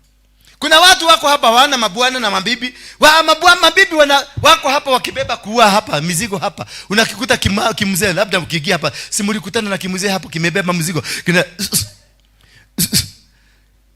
mama toka. Ukakiangalia ukikijidwa hii huyu mwana kenani uwe mudhakari. Anafanya hii kazi kumbe ni bwana yako. Sio mbwa. Ni bwana yako. Na Mungu amekupitisha wewe umuone. Maana Mungu anasema nitakuonyesha vitu zako. Isaiah 45, nitakuchomolea vitu ambavyo viko ficheni. Vitu ambavyo wameficha nitakuchomolea. Kumbe hicho kibwana ni kitu kimoja kimefichwa. Na huko tunataka baba ninakuomba. Nisaidie na Bwana, nipatie Bwana, nimechoka kukai. Na Bwana amepitana nayo na hata umemuita kubafu. Hapa. Na hata amekugoga na gunia. Ndio umuangalie. Umekataa kumwangalia maana wewe ni special. Kumbe umeshindwa ku-identify the code ambayo inaweza kukupelekea kwa watu wako. Bwana Yesu asifiwe sana. That is why we are missing men. That is why we are missing women. That is why businesses tunafungua biashara nyingi zimekufa. Tumefungua vitu mingi havijafanya kazi because we are not connected to the codes. If you get connected to a code, everything will work for you. Bwana Yesu asifiwe sana. Halo, nimengangana na kanisa hapa. Si mnajua hii miaka 2 tumengangana hapa. Tukijaribu kujaza kanisa inakataa. Angalia kiwanja. Sasa can you compare? Kiwanja inajaa inafurika, watu wanajaa, kanisa inakataa. Because my code iko pale. Niende nikazungumzia wale watu. Niende nikabadilishe souls. Niende nikaambia watu wabadilike. Sasa utaona kutoka sasa kanisa itajaa mpaka tutaenda shamba ingine kubwa kwa sababu nimeingia kwa ofisi yangu. Hii ofisi ya hapa ndani ni akina Harrison Nganga. Hawa ndio wanakaaga hapa wanasema, "One. Ogwa nigwa wokere." Kaogwa nigwa wokere. Yes. Na sisi tunaenda tukichota tukijaza makanisa. Tukijaza makanisa. Makanisa tujaze na tubadilishe sheria, tubadilishe maisha ya watu, tuwalete kwa Mungu. Bwana Yesu asifiwe sana. When you get right into the right code, you become successful. You win every battle. Na vitu vinakuwa soft. Hala. Yaani unataka kuniambia ni Mose Yesu kubuka na ndege huko atiwadhiko huje. Mpaka nasikia watu wengine wakisema, hiyo ni Illuminati. Kwa sababu hawaamini ati Mungu wangu wako na pesa. Hawaamini ati Mungu wangu ana uwezo. Hawaamini ati Mungu wangu ndio mwenye silver na gold. Hello. Wacha hiyo, tutakuwa na private jets. Before niondoke dunia hii, nitakuwa na private jet. Tutirethia gatokegia na Somali ndege-ine. Asha. Ati tena kama Masomali hapa wamepaka ile vitu zao, wamekaa hapa na unajua wamejifukusia ile vitu wamejua ananuka anatoa harufu nyingine. Kwao ni manukato, mimi kwangu si manukato. Sasa tutaenda naye kwa ndege moja kwa nini? Na mimi ni mtoto wa kibiguni. Niende na ndege yangu private kama Ruto. Sana unanga mnasemaka ati Ruto amechukua pesa yenu, amefanya unajirani. Oba hata wewe siku moja ubebwe na private jet. Furahia Ruto anabebwa na private jet. Ni mtoto aliuza kuku kule Sugoi. Alikuwa anasimama kwa barabara akiuza kuku. Ameachieve amepada hata wewe. Ukikasi mtu ati kwa sababu anaendesha ati ni pesa gani? Ni pesa gapi yako amechukua? Uchumi ni baya. Ni kitu gani moja imetoka kwako? Tangu Ruto akuwe president. Kuna kitu kimoja imechukuliwa kwako? Kuna pesa imechukuliwa na serikali kutoka kwako? Ni pesa gani yako unasema amekula?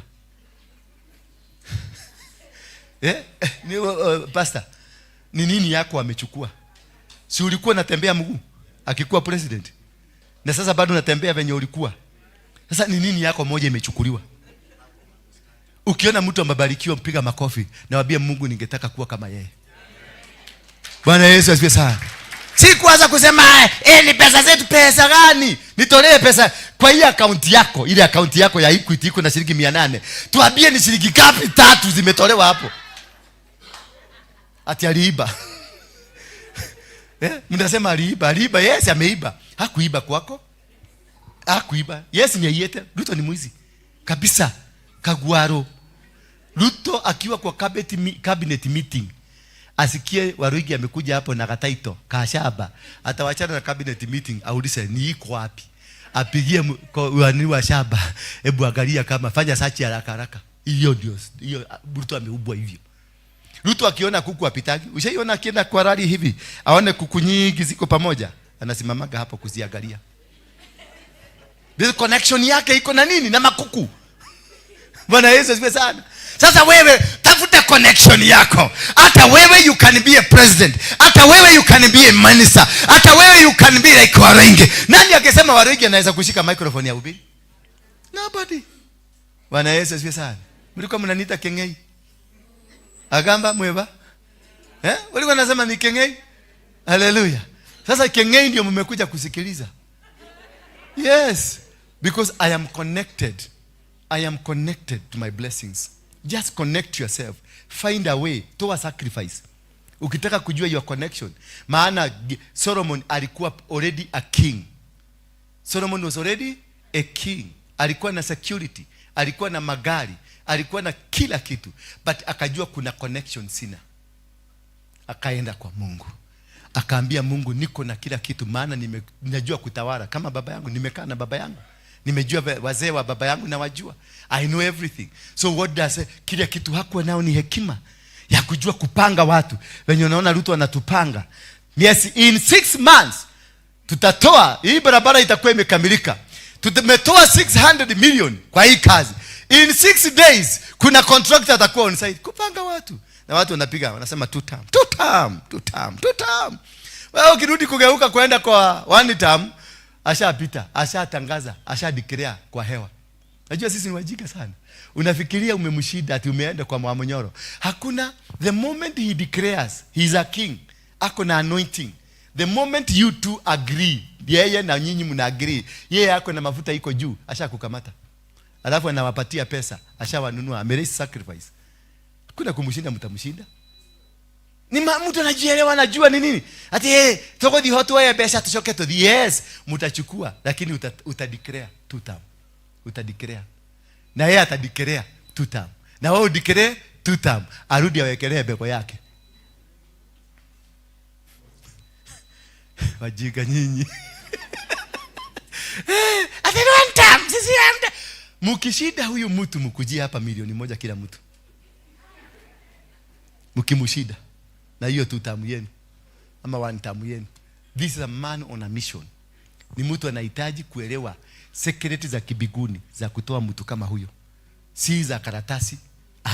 Si za karatasi. Karatasi haiwezi mtoa. Ogoja mtaona hapa. Hapa kwa Kikuyu. Sitaki kumention ni wapi. Hapa. Hapa kuna watu wako na madevu mingi. Ogojea hapa.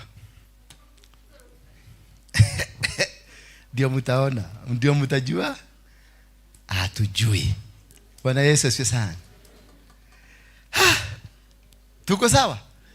Umeelewa mahali ulipotelelea? Wacha kurudi kwa Mungu na matetamiki. Enda kwa Mungu na shukrani. Ndio kwa sababu leo tumekuja hapa na shukrani. Sasa unataka kuniambia hiyo chopa nilitoa biguni? Nilitoa biguni? Hapana. Hiyo chopa ni ya Muidi. Muidi hatajui Yesu ni nani. Nilienda nikamwambia, akaniambia leta pesa, wekelea pesa kwa mesa. Nikamwambia pesa sina. Akaniambia basi kwenda. Nikapigia marafiki wangu 3 4 hivi, nikamwambia nataka kwenda kwa kiwanja na chopa. Wakaniambia tupatie account. Akaweka. Hakuna maombi ilifanya hapo. Hapana. Hakuna maombi. Sikufanya maombi. Nililipa. Nililipa. Dereva akakuja akanibeba, akanipeleka kwa kiwanja. Sasa unaanza kuja ate baba, tutengeneze timu ya intercessory ya kuombea ndege ikuje. Itatoka wapi? Haiwezi kuja. Bwana asifiwe sana. You have to do something.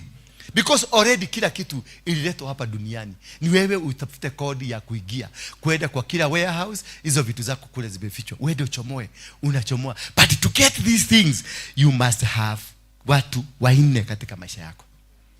Bwana Yesu asifiwe sana. Watu wangapi? Wanne katika maisha yako. Mtu wa kwanza ambao unamhitaji kabisa anaitwa divine connector. Kama sasa mimi hivi, I'm your divine connector. I may not give you anything. Na sasa sina pesa ya kukupatia, lakini niko na connection ya kiroho biguni. Nimekuconnect leo. Nimekuambia wacha ujinga ya kuobaga Mungu vitu kule biguni ziko hapa. Enda utafuta connection. That is what you needed to understand. Wacha na kuambia ati lazima uombe ndio gari ikuje, lazima uombe ndio mama akuje, lazima uombe ndio mzee akuje. Hapana. Hizo vitu already ziko. You need a code to understand what is the code to have a vehicle, what is the code to have a church. Ni sasa mimi nimeunderstand kukuwa na kanisa kubwa na ijae, lazima niende kwa kiwanja. Halo, tukienda mikutano mingine 2-3 tutakuwa na kanisa kubwa kuliko hii mara 6, because tumejua ku access. Na the moment you access your code, milango yako haitafungwa tena. Isaiah 45, milango yako haitafungwa tena. Alishika Cyrus kwa mkono wake wa nini? Nipatie Isaiah 45. Alimshika kwa mkono wake wa kulia. Bwana Yesu asifiwe. Akavunja milango na malango zote ambazo zilikuwa against him. Akateketeza. Once you become right with God, God will be right with you. And vitu zake zote zitakufuata tu kwa sababu you are right with God. Isaiah 45 please. Yeah, na nipatie na Kiswahili. Things when you get connected with God, kila kitu unakutanga biashara unaitiwa bure, unaitiwa pesa bure, unaitiwa kila kitu bure, lakini si bure, kuna kitu ulipada ndio kinafungulisha milango. The Lord tena amenitolea. Tupatie. Yawe anasema hivi kwa Kiro. Kiro ni nani? Ni mtu. Kiro ni mtu anaitwa Silas. Mchaguliwa wake.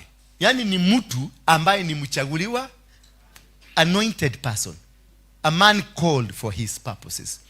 Akamwambia, nilikuchagua kuwa mfalme kwa kunitumikia. Already ni mtu amechaguliwa, ambaye alichaguliwa kuwa mfalme.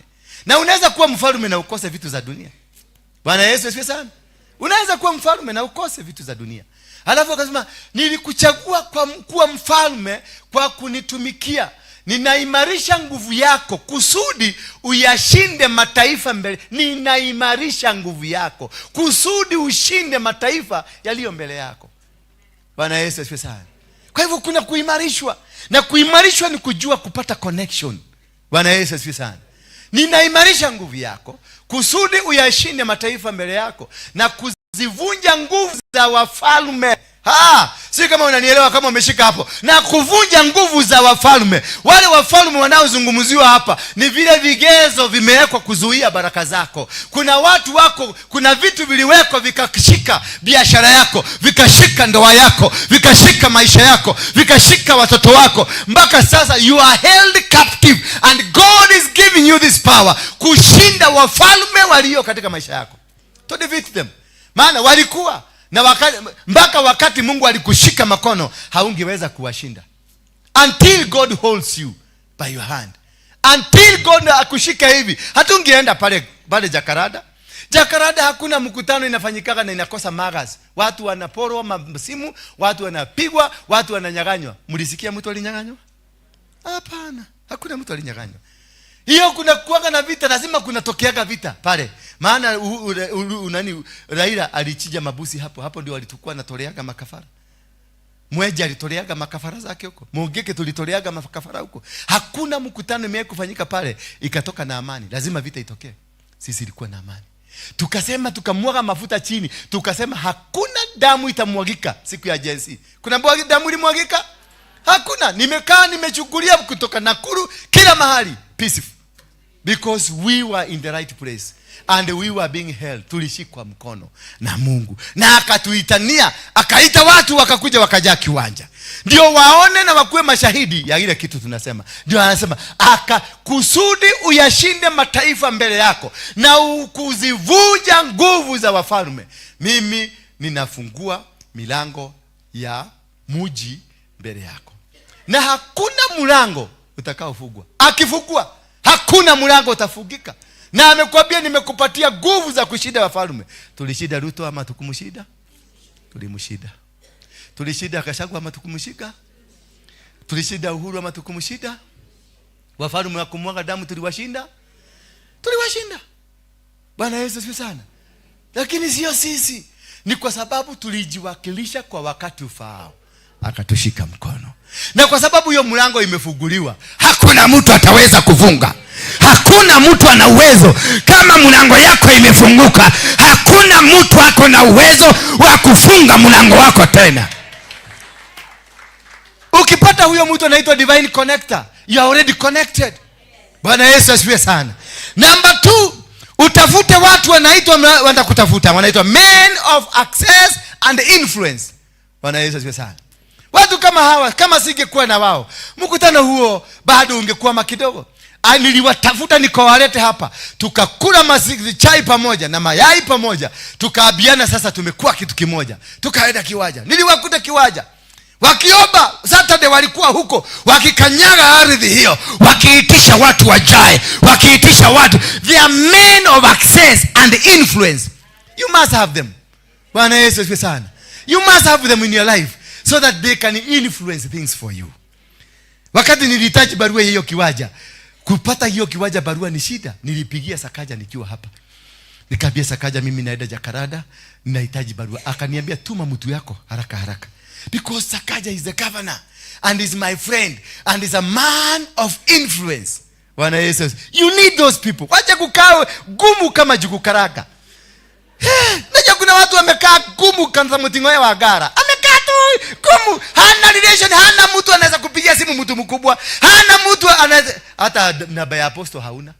Na mimi niko na influence. Yes. Mimi kupiga kasimu kamoja tu nafunguliwa mlango. Hata State House nipige hapa. Nipigie Ruto hapa, atachukua. Because I have influence. Bwana Yesu asifiwe sana. Get connection of people that has influence and connections. Ndio wanakuconnect. Unataka tenda mahali fulani, unapata kuna mtu amekuconnect haraka haraka. Unataka kwenda Abidjan na una ndege haraka haraka. Unapiga simu bili, unakwambia kunapatikana ndege, utapita Rwanda alafu uende Abidjan. Hivyo haraka haraka kuna watu watakuconnect, lakini kwa sababu haujui utakaa hapo ukiongejea ndege ya next year. Bwana Yesu asifiwe sana. Hello. Ukienda Israeli lazima ujue nguo mzuri kama hii mahali inatoka.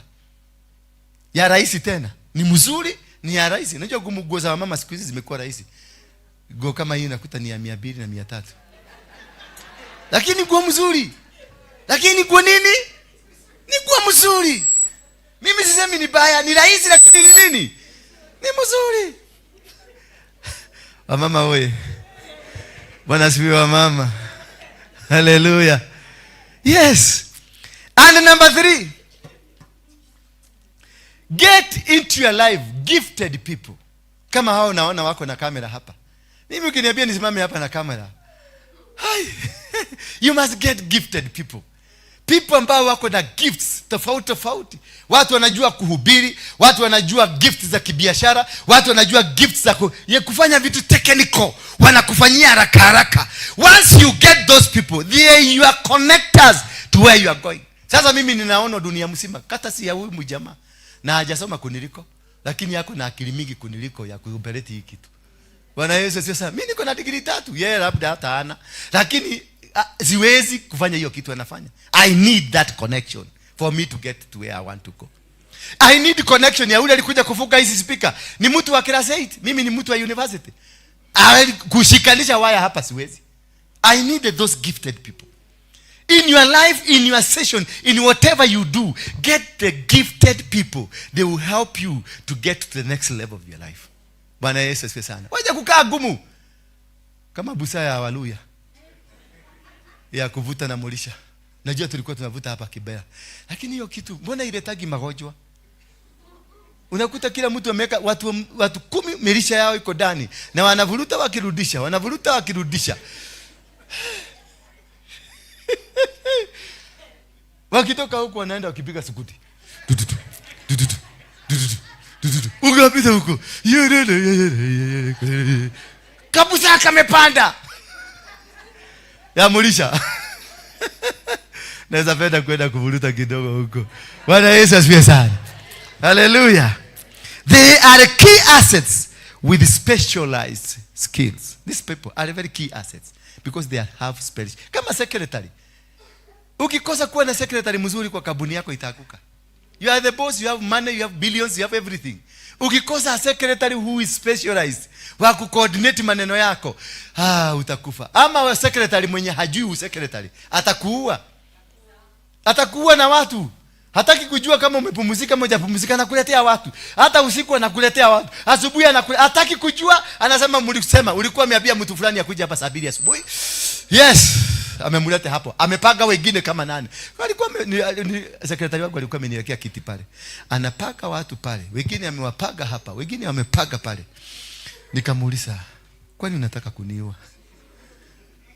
Na sasa hiyo nimetoka tu hapa kuhubiri kwenda huko. Immediately ndio huyu hapa. Kuna Njoroge anataka kukuona, kuna Kariuki anataka kukuona. Namuuliza, uwezi kunipatia hata kabili tu nikunywe kikombe ya maji? Bwana Yesu asifiwe sana. Na kuna unaweza kuta yes, anajua na hata watu hapo akisikia hivi venye nimesema, ama angalia macho yangu kama ni mtu skill, unaona anaenda anatoa hawa watu, anawadanganya, anasema hapa kunataka kuoshwa, twendeni tukae pale. Ndio aondokea nini? Goli. Yes. Because ni skilled, ako na akili, anajua kusoma macho, anajua kusoma venye hata wrinkles zimejipaka pakia. Unajua mdosi amekasirika, dareda wana. Halo. Na watu wanajua anakaa pale wananiangalia. Kwa mlango wanaangalia ekwe. Niwasha anakaa pale hata kama ni saa 5 usiku atakaa huko. Sasa hiyo nimechoka, nimetoka hapa nimechoka. Naenda mpaka naona natembea hivi. Nahitaji kama dakika 20 nipumzike, nikunywe katumaji, kama kuna kasupu ka nani kanaitwa nini? Ka moteta nikunywe kadogo, at least nirudishe energy kidogo. Utakuta wamepaga laini pale. They don't care. They don't care. And unakuta watu ukikuwa na secretary mwenye understand hawa watu they don't care. Wanataka kukunyonya tu mpaka wakumalize. Ukikosa secretary mzuri anajua bosi yangu ni kunyonywa na nyonyo. Ajue venye anacheza, akili arudishe huko. Utanyonywa utakufa. Na watu watakuja mazishi kukuangalia ukisiku. Kayale dukataje gai. Gai yakuwa kendo kiria kega. Na si Mungu. Ni nyinyi mumeua. Nikitoka hapa kwa madhabahu usinifuate pale, wacha kukuja. Tumia akili ujue nimechoka. Wacha kukimbia. Sad, don't come see me. Don't. Just go home. Endo pumzike. Not unless it's something very special. Don't come. Wacha kusubua ati tulikuwa na appointment. Ya nini? Nilikupatia appointment ukuje kanisani nikuhubirie. Bwana Yesu asifiwe sana. Nipatie na mimi. Sasa hiyo maneno yote mnafikiria inatoka wapi? Mnaona nikiokota hapa? Si inatoka kwa akili. Sasa mimi natumia akili full blast. Na akili nikitumia akili, damu ndivyo inaenda migi. Energy ndivyo inaenda migi. Maana napigana na shetani hapa ananiuza, unawachanua kwa nini? Shetani ananipiga hapa. So give me time. Wakati wa sadi wachanani na mchungaji. Halo? Sasa kuna watu mnaona nyuso zimebadilika. Maana hii ndio ile wakati peke yake naweza kukutana na nani? Na mchungaji. Maana nakuaga busy in the week. I cannot afford the time to come in the week. Apostle ndio hakuagi busy. Ndio idler. Anakuaga hapa akiwa idler. I'm not an idler. Hello, I do a lot of study. Hii maneno na kufundisha nimeomba. Ukanikuta hapa saa 9 usiku, niliingia saa 9 nikiomba nikiambia Mungu nipatie ufunuo, unataka niambie watu wako nini? Hello, Mungu akadownload. Na sasa mimi nafanya ni kuupload kuweka nini? Ni kuupload. Mimi ndio na yes, si unaona hiyo process. Yeye ali-upload. Katika kuupload internet ya biguni ilitumika na ilikuwa inanyonya mimi. Sasa mimi na internet bado inatumika ya biguni bado ninanyonywa. Sasa mnataka kunimaliza kwa nini? Nisaidieni niende siku mingi. Sina bado mimi nikakijana. Yes. Ni venye nywele imeng'oka. Hello. So you need these gifted people. With gifted people they will protect you. With gifted people they will take you high places. With gifted people watakusaidia kufanya vitu ambavyo, angalia kama wale mama wanashonaka viodo pale. Unakuta mama ni mzee tu anafanya hivi. Unaona anafanya makaba hivi, anafanya makaba hivi, anafanya makaba hivi. Nini nilijaribu nikaona vidole zangu zitakatikia hapo. Lakini within 1 week kiodo imesimama. Unashindwa ni mashini ilitumika ama ni nini? It is a gifted person. Na ndio unaona watu wengi wameandika biashara zao gifted hands. You need gifted mouth. You need a gifted hands. You need gifted legs. Maana the legs also they must be gifted. Maana usikikosa mtu wa kukuelekeza kwenye shamba yako, maana kwenye shamba yako kile kitu unaenda kumiliki lazima utumie miguu. Ndio upate plot Nairobi, lazima utumie miguu. Ndio upate kazi mzuri Nairobi, lazima utumie miguu. Na utakapoipata utamiliki. Haleluya. Utakapoipata utafanya nini? Alimwambia Joshua, mahali utakanyagisha nyao zako utamiliki. Bwana Yesu asifiwe sana. Na kile kitu utashika kwa mikono. Akauliza Musa, umeshika nini kwa mikono yako? Akamwambia nimeshika fimbo. Akamwambia waachilia chini. Fimbo ikabadilika ikakuwa nyoka. Kamesa manyoka zingine. Those are the gifts. Bwana Yesu asifiwe sana. Hiyo mahubiri na kuhubiria mpaka unasikia unashangaa unashindwa, huyu mtu anasoma Biblia gani? Ni ile nasomaga. It's a gift. Na ulikuwa unanihitaji. Sema amen. Ama sina gift? Yeah? Kweli. Na mbona sisikii makofi? Yes, you needed me. You needed me to come nikufundishe maneno vitu vya kidunia. Si niendelee kubati tukienda biguni tunaenda kubarikiwa. Tukienda biguni tunaenda biguni aje na hatujakula matunda ya dunia? Hapana. Hata Yesu akisema nakuja nitamwandikia barua nimwambie kaa miaka ingine 2000. We need to eat. We need to live a good life. I need to drive the best car. I need to go on a best chopper. Nataka kutembea na private jet. Akikuja hizo ndege zote zimeondoka. Sasa utakuwa tumefanya nini? Kaguo kazuri sijavaa, designer. Bwana Yesu asifiwe sana. I need the designer. Sasa unamwambia akuje na hujavaa designer. Sasa utaenda huko na hakuna habari nguo nyingine utapatana nayo. Labda utaishi na hiyo milele. Maana hakuna kubadilisha, tutaubwa upya. Si ndio tunasemekana? Tutatengenezwa upya, kwa hivyo hiyo nguo itakuwa renewed. Utaishi nayo milele. Sasa utakuwa ukiambia watu nini ulivaa nguo gani? Tukiwa huko tukipiga kwa hiyo corner plot. Huko chini tukitembea, utakuwa ukitembea story gani? Ulitembea na gari gani? Mimi nilitembea na Rolls Royce. Nilitembea na Mercedes Benz. Mimi nilitembea na chopper. Yes, utatupatia story gani tukiwa huko? Utatuambia venye ulikuwa unakula ugali bila chakula. Bila nini? Bila omena. Bwana Yesu asifiwe sana. Tukule vitu kwanza. Hizi vitu tulipatiwa na Mungu. Hapa tukule tuishi maisha mazuri. Ndio tukienda mbinguni hatutaenda kusumbua Mungu tena. Tutaenda kuishi vizuri. Haleluya. Kwa hivyo tafuta, wacha kukaa kama maskini. Tewi karata mudumu, talikanyamu. Kaa kama mtu wako nayo, hata kama hauna. Prepare the ground ya kureceive. Wacha hata kunajua mtu amekuwa maskini mpaka unakutana anatembea hivi because amekujwa na umaskini mpaka ground ya kupata vitu. Mpaka vitu zinaogopa, zinauliza Mungu tunaenda kufanya. Hata asha gai asha kutotigodhie. Tamuone kinyole alaji kinya kama ile miogo. Mpaka unakuta na sweat, ulimi una sweat. Mpaka vitu za dunia, gari Mungu alikuwa ameachilia Mercedes. Mercedes anasema hapana Mungu hapana.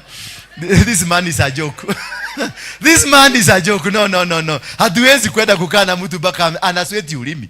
Atakuwa kituambia nini? Ataniendesha aje? Ka designer suit kametoka France. Kama aka kagu. Kana angalia mpaka mwili haiwezi ingia suit. Kanaambia Mungu hapana. Wacha tumupatie time. So prepare yourself for the blessings of God. Walk like you are a blessed person. Do like you are, confess blessings. Tangaza nimeshinda. Tangaza nimefaulu. Tangaza mimi ni tajiri. Tangaza mimi ni mwenye ndege. Tangaza mimi ni mwenye ardhi. Tangaza. Maana usijitagasie.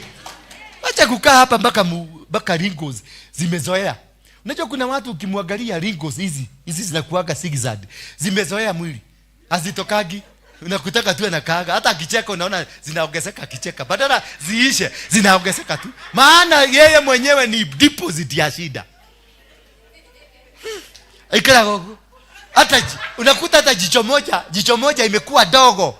imekuwa dogo, kwa sababu anakaaga na design hivi, akiangalia watu wakiendesha magari anasema watu ni Illuminati. Yaani hakuna siku utaona Mungu. Mtu akinunua kasuti ni Illuminati. There is no single day utaona Mungu, unaonaga tu Illuminati, kwa sababu yeye mwenyewe ni Illuminati. You're the devil, you cannot be seeing what you are not. Unaonanga kile kitu huko. Ona Mungu wako.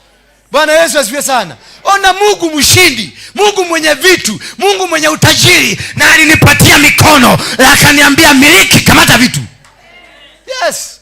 Na akanipatia, akamwambia Jeremiah, chochote nitakwambia useme, utasema. Kumbe akaweka power kwenye mdomo yangu. Nikisema hii shamba ni yangu, itakuwa ni yangu. Nikisema huyu ni wangu, atakuwa wangu.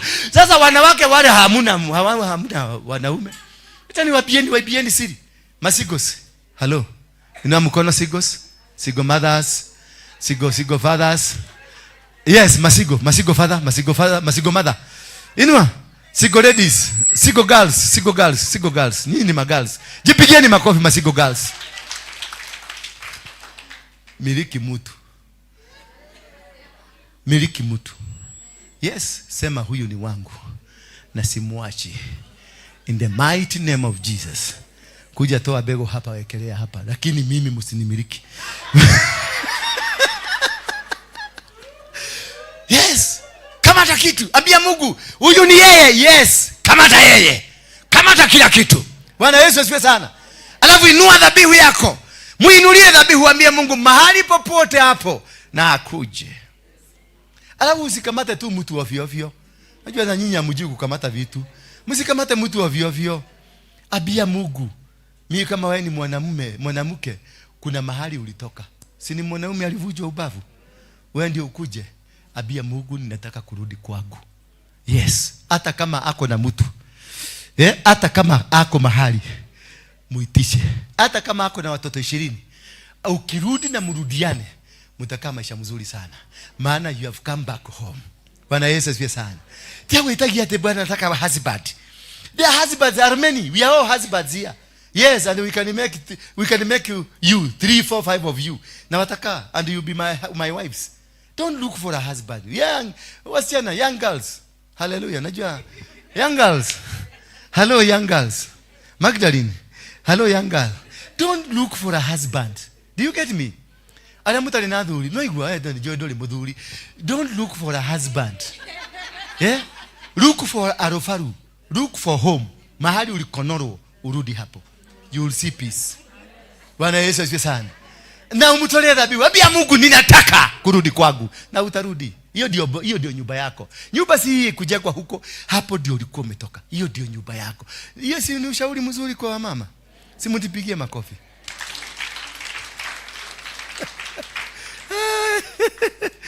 Tuende ya mwisho. The kind of a person you need in your life, a burden bearer. Mtu wa kukusaidia kubeba mzigo. Kuna watu wanasimamanga na wewe, uchukiwe, ulaaniwe, ufanyiwe mateso, ufanyiwe vitu vyote vya dunia, but utakuta kuna mtu anasimama na wewe. Wanakuambia huyo ni mtu ya mogeke, bado unakuta unasema anale wa mogeke. Nitogotorana nake. Bwana Yesu asifiwe sana.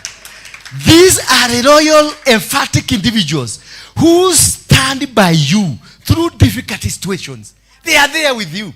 They will stand by you through any situation. Wako na wewe. Ukikuwa na daraja, wako na wewe. Ukitukanwa, wako na wewe. Ukiambiwa maneno, wako na wewe. Hawakujagi kwako kwa sababu kuna kitu wanataka. Wanataka tu kuona umesucceed. Hallelujah. If you can get those people, ukae na wao, wakue katika maisha yako. They do not love you for your success. They don't love you for your success. They love you because of what you are, whom you are. Si kwa sababu ya wanataka ufaulu, lakini wametambua mafuta yako. Wametambua wewe ni mtu ambaye anaweza kuenda. They are there just kukusimamia tu, kutembea na wewe, kusema indeed I have met a man of God. Nitasimama na huyu mtu wa Mungu, nitatembea na huyu mtu wa Mungu. Ninajua ako na kitu kinaweza kuleta baraka kwa watu wengi. Bwana Yesu asifiwe sana. They sustain you until you achieve your goal. They are there to sustain you until you achieve your goal. Bwana Yesu asifiwe sana. Hawatakuacha. Hawatakuacha. Wataendelea kukaa na wewe. Lakini sasa ukikuwa hapa, kukiumia kiskando, kutokea kiskando. Apostle alipatikana na mama fulani kwa bar wakimumunyana. Kagati ane ngoma. Yori atale ngoma. Huyo tulijua tu hajaokoka vizuri. Na ndiye alikuwaga mama kanisa. Na ndiye alikuwaga mzee wa kanisa. Na ndiye alikuwaga youth leader.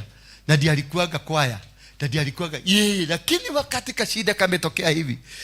Hata tulijua tu. Mimi hata venye nilikuja nikamwangalia. Nilikuwa tunatafuta exit na Mungu ameilete. Because they did not carry your burden. They were here because of what they were eating from you. Bwana Yesu asifiwe sana. They were here because kuna benefit walikuwa napata. Na hiyo ndio ilikuwa inafanya wakae na sisi wapi hapa. Wakati ka benefit kamekosekana. Kuna siku moja najua mimi nilikuwaga sigo wakati mwingine.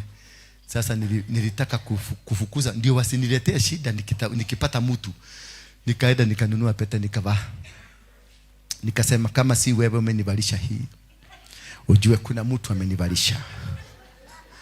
Kanisa ilipasuka nusu. Yenyo kile shwa. Nikajua hawa. Ngethena nimekorana na koroga nayo. Bwana Yesu asifiwe sana. Tumebarikiwa. Sasa simama kwa miguu yako, tayarisha sadaka yako nzuri. Ndio tutaingia kwa ibada hiyo nyingine. Nitawaombea baraka za kufungulisha destiny zenu. Ibada ya jioni tutaomba baraka za kufungulisha destinies. Si ndio? Ndio kila mtu sahi. Kama kuna kabiashara unapiga kesho, katafunguka. Kama kuna kitu mnatarajia wiki hii, itapatikana. Hello. Maana I'm connecting you to your destiny. Na I'm connecting you to your destiny connectors. Tafuta sadaka yako nzuri. It is about connections. It's about you being connected to your destiny. Praise be the name of God. Simama basi kwa miguu yako kama umepata sadaka yako. Tunamshukuru Mungu kwa sababu ya kutukubalisha kuenda Jacaranda. The next meeting naona tutaifanya hapa town pale Archive. Mungu akitukubalisha tulete watu 10,000 hapo Archive, tufuge mabarabara zote za Nairobi, tukanyagishe miguu yetu huko, tuambie Mungu tumekamata, we have brought back, we have rededicated back Nairobi into your hands. Maana saa hii Nairobi inatawaliwa na watu wa Freemason na watu wa Illuminati, watu wa LGBTQ, magay na lesbian ndio wanatawala Nairobi. Bwana Yesu asifiwe sana. We have to recapture Nairobi. Hallelujah. Lakini ni Mungu akitukubalisha, akituambia ni hapa, sisi tutafanya hivyo. Kwa hivyo leteni sadaka zenu hapa tuweze kuomba pamoja. Weka kwa kikapu. Weka kwa kikapu chao.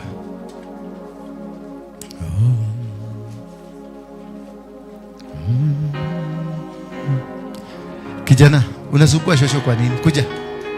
Kuja hapa. Na mbona unasumbua shosho? Unasumbua shosho kwa nini? Najua Sharedi atakagi kuitwa shosho. Mbona unasumbua shosho? Why? What are you doing with the shosho? Say hi shosho. Hi shosho. Yes. Hi shosho. Hata mimi nilikuwa nasikia vibaya nikiitwa kukaa. Karibuni sana. God bless you. God bless you. Wameleta wote? Pastor. How are you, Pastor? How are you, Pastor? Yes, you are Pastor. You said you are Pastor. Pastor. Praise God. Praise God. The word of God says, to repent, turn over to the church of Christ. Jesus Christ. Are you ready to see the teaching Christ? Amesikia matumbo ina. Yes, thank you. Nileteni watoto wao wadogo wote. Nileteni hapa. Nasikia kitu inaniambia I bless them. Kuja, come here. Stand here. Kujeni na watoto wote wadogo, hawa wadogo, vifaranga. Hivi vidogo kujeni hapa. Yes. Kisimama tu hapa. Kipia. Kipia. Kuja. Vifaranga vidogo kuja hapa. Yes. Vile vyote vya kunyonya. Hivi vidogo leta tu hapa tu. Bariki.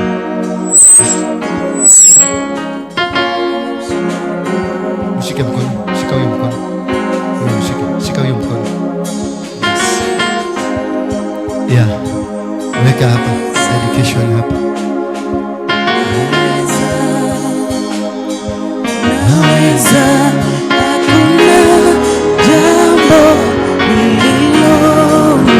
hakuna jambo lililo kushinda. Wazee, just a minute. Wazee wa 90 years and above. Mzee kama ni wa 90 years kwenda juu, kuja hapa. Kujeni hapa. Mzee, uwe mama, uwe baba, mtu wa miaka 90 kwenda juu. Wasimame hapa. Hapa, simama hapa. Ukashushu na uke utengerete. Yao sheraha, teo dia ataka. We. Yes, sio kuja hapa. Miaka 90 kwenda juu peke yake. Kama wewe ni 90 kuja hapa. Yes. Simameni hapa nyuma. Dhiha shosho. Shosho dhiha dudha. Dhiha dudha. Niletwe mchanga. Todi. Asha wako wapi hapa? Yes. Gira ya upio. Rugama imoge kaine shosho. Rugama ina ha. Muthie pio, ndie ginya haya mwisho. Ona wewe na miaka 90? Ni ukinyetie 90 wewe? Wewe ukinyetie 90? Ate wewe na igana? Tidate. Ni. Utakiregea kugeithia na ina miaka 30 tu. 30. Atenya bezekete? Ate gwakire nyumba. Kawaje maundu mariko nini? Atulale gwakwa, uragajira. Rokete kinya gwakwa. Kurugomo gwako. Urale nako. Kojaria. Uraja kama.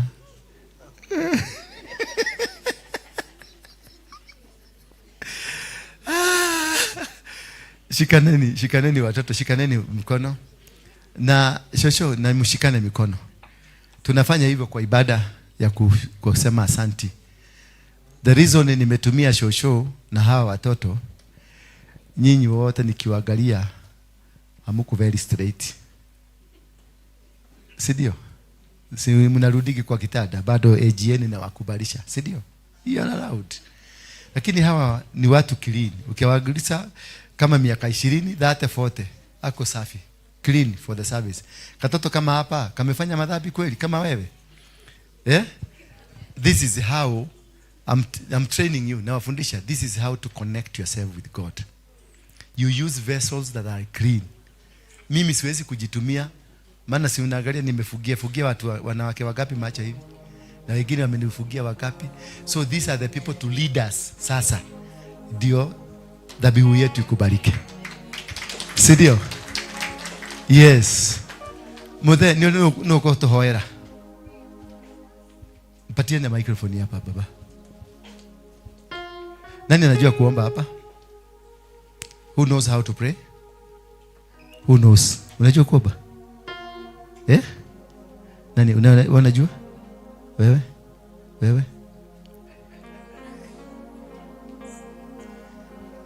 Unajua? Kuja.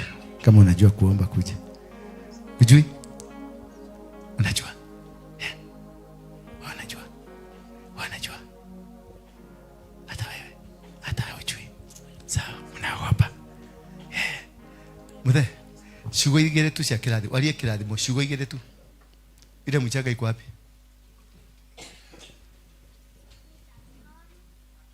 Rumateri yoyo, chukua hii mchanga. Ushukuru Mungu kwa sababu hakukumwagika damu.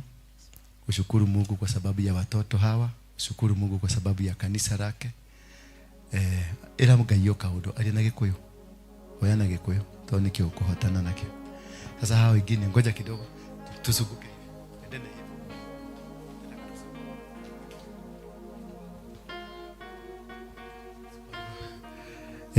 Kuja na wewe mzee, kuja. Kuja tu. Yes. Waangaliane na hawa. Sasa mzee tuokose.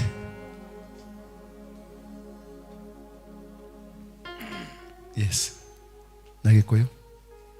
Mwathani Ngai nitukugoca hamwe na gukumia ni undu uria utugite thi ino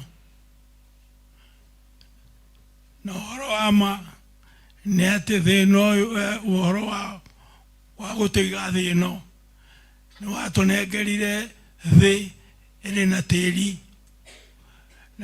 uyu uciarite maundu maingi muno na igwe turiaga nitugucokia ngatho ni undu uria watuheire tiri uyu no kiiga wanyama nyamu ciothe thiini wa bururi uyu na ithuĩ gĩtũiga kuo na nigetha tukugocage ni undu wa indo iria ciothe watuheire gutiri kindu ona kimwe gĩtaikaraga tĩri-inĩ uyu kana thiini wa bururi uyu ona ithuĩ nĩ twĩtarĩte ho ni undu niwe waciumbire na niwe watumbire uguo ni tugukugoca na tucokeria ngatho muthenya wa muthi ni undu uria indo icio ciothe ire iguru ire maitho-ini maitu tugucokeria ngatho ni undu uria maundu maria me mbere-ini ya maitho maitu makoretwo mari thiini wa mbere itu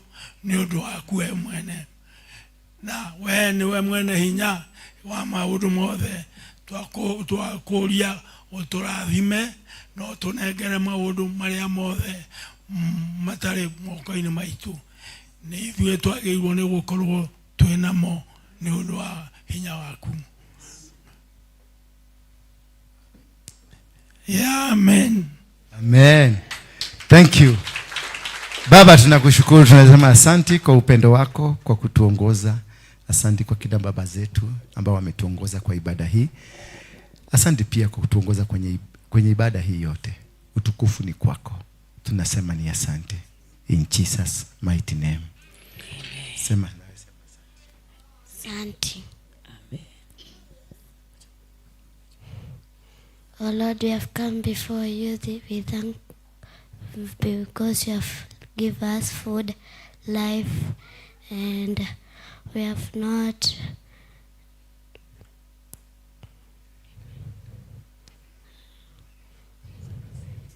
Amen. Amen. Amen. Thank you. Thank you. Ninapokea sadaka hizi ambazo zimeletwa kwenye madhabahu ziwe za kufanikisha na kubali zitaenda zote zitumike kwa njia zako. Ni katika jina la Yesu Kristo naomba na kuamini.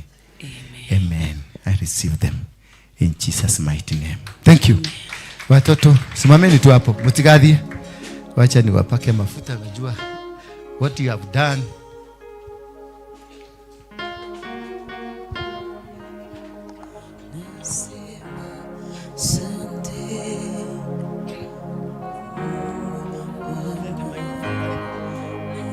Juu nimehusisha hawa watoto kwenye vita vya kitaifa na vya kidunia.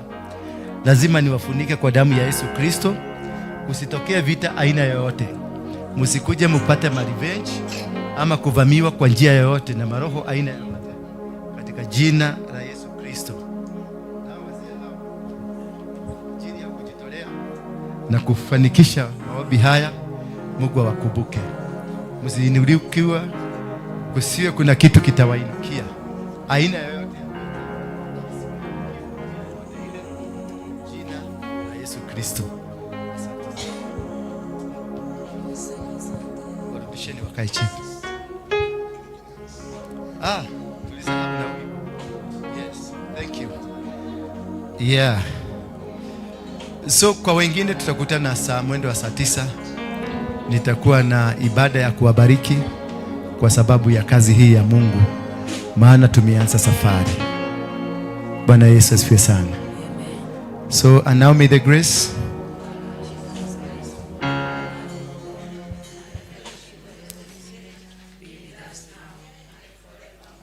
Amen. Kwa hivyo ibada nyingine hiyo tutaifanya saa 9, tutaanza saa 9:45.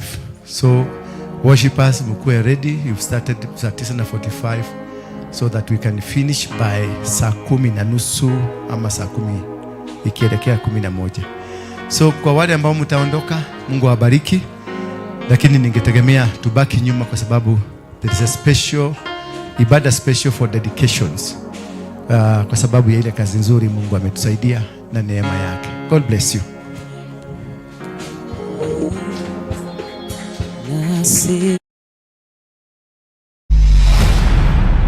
Bethel Clouds TV, empowering lives.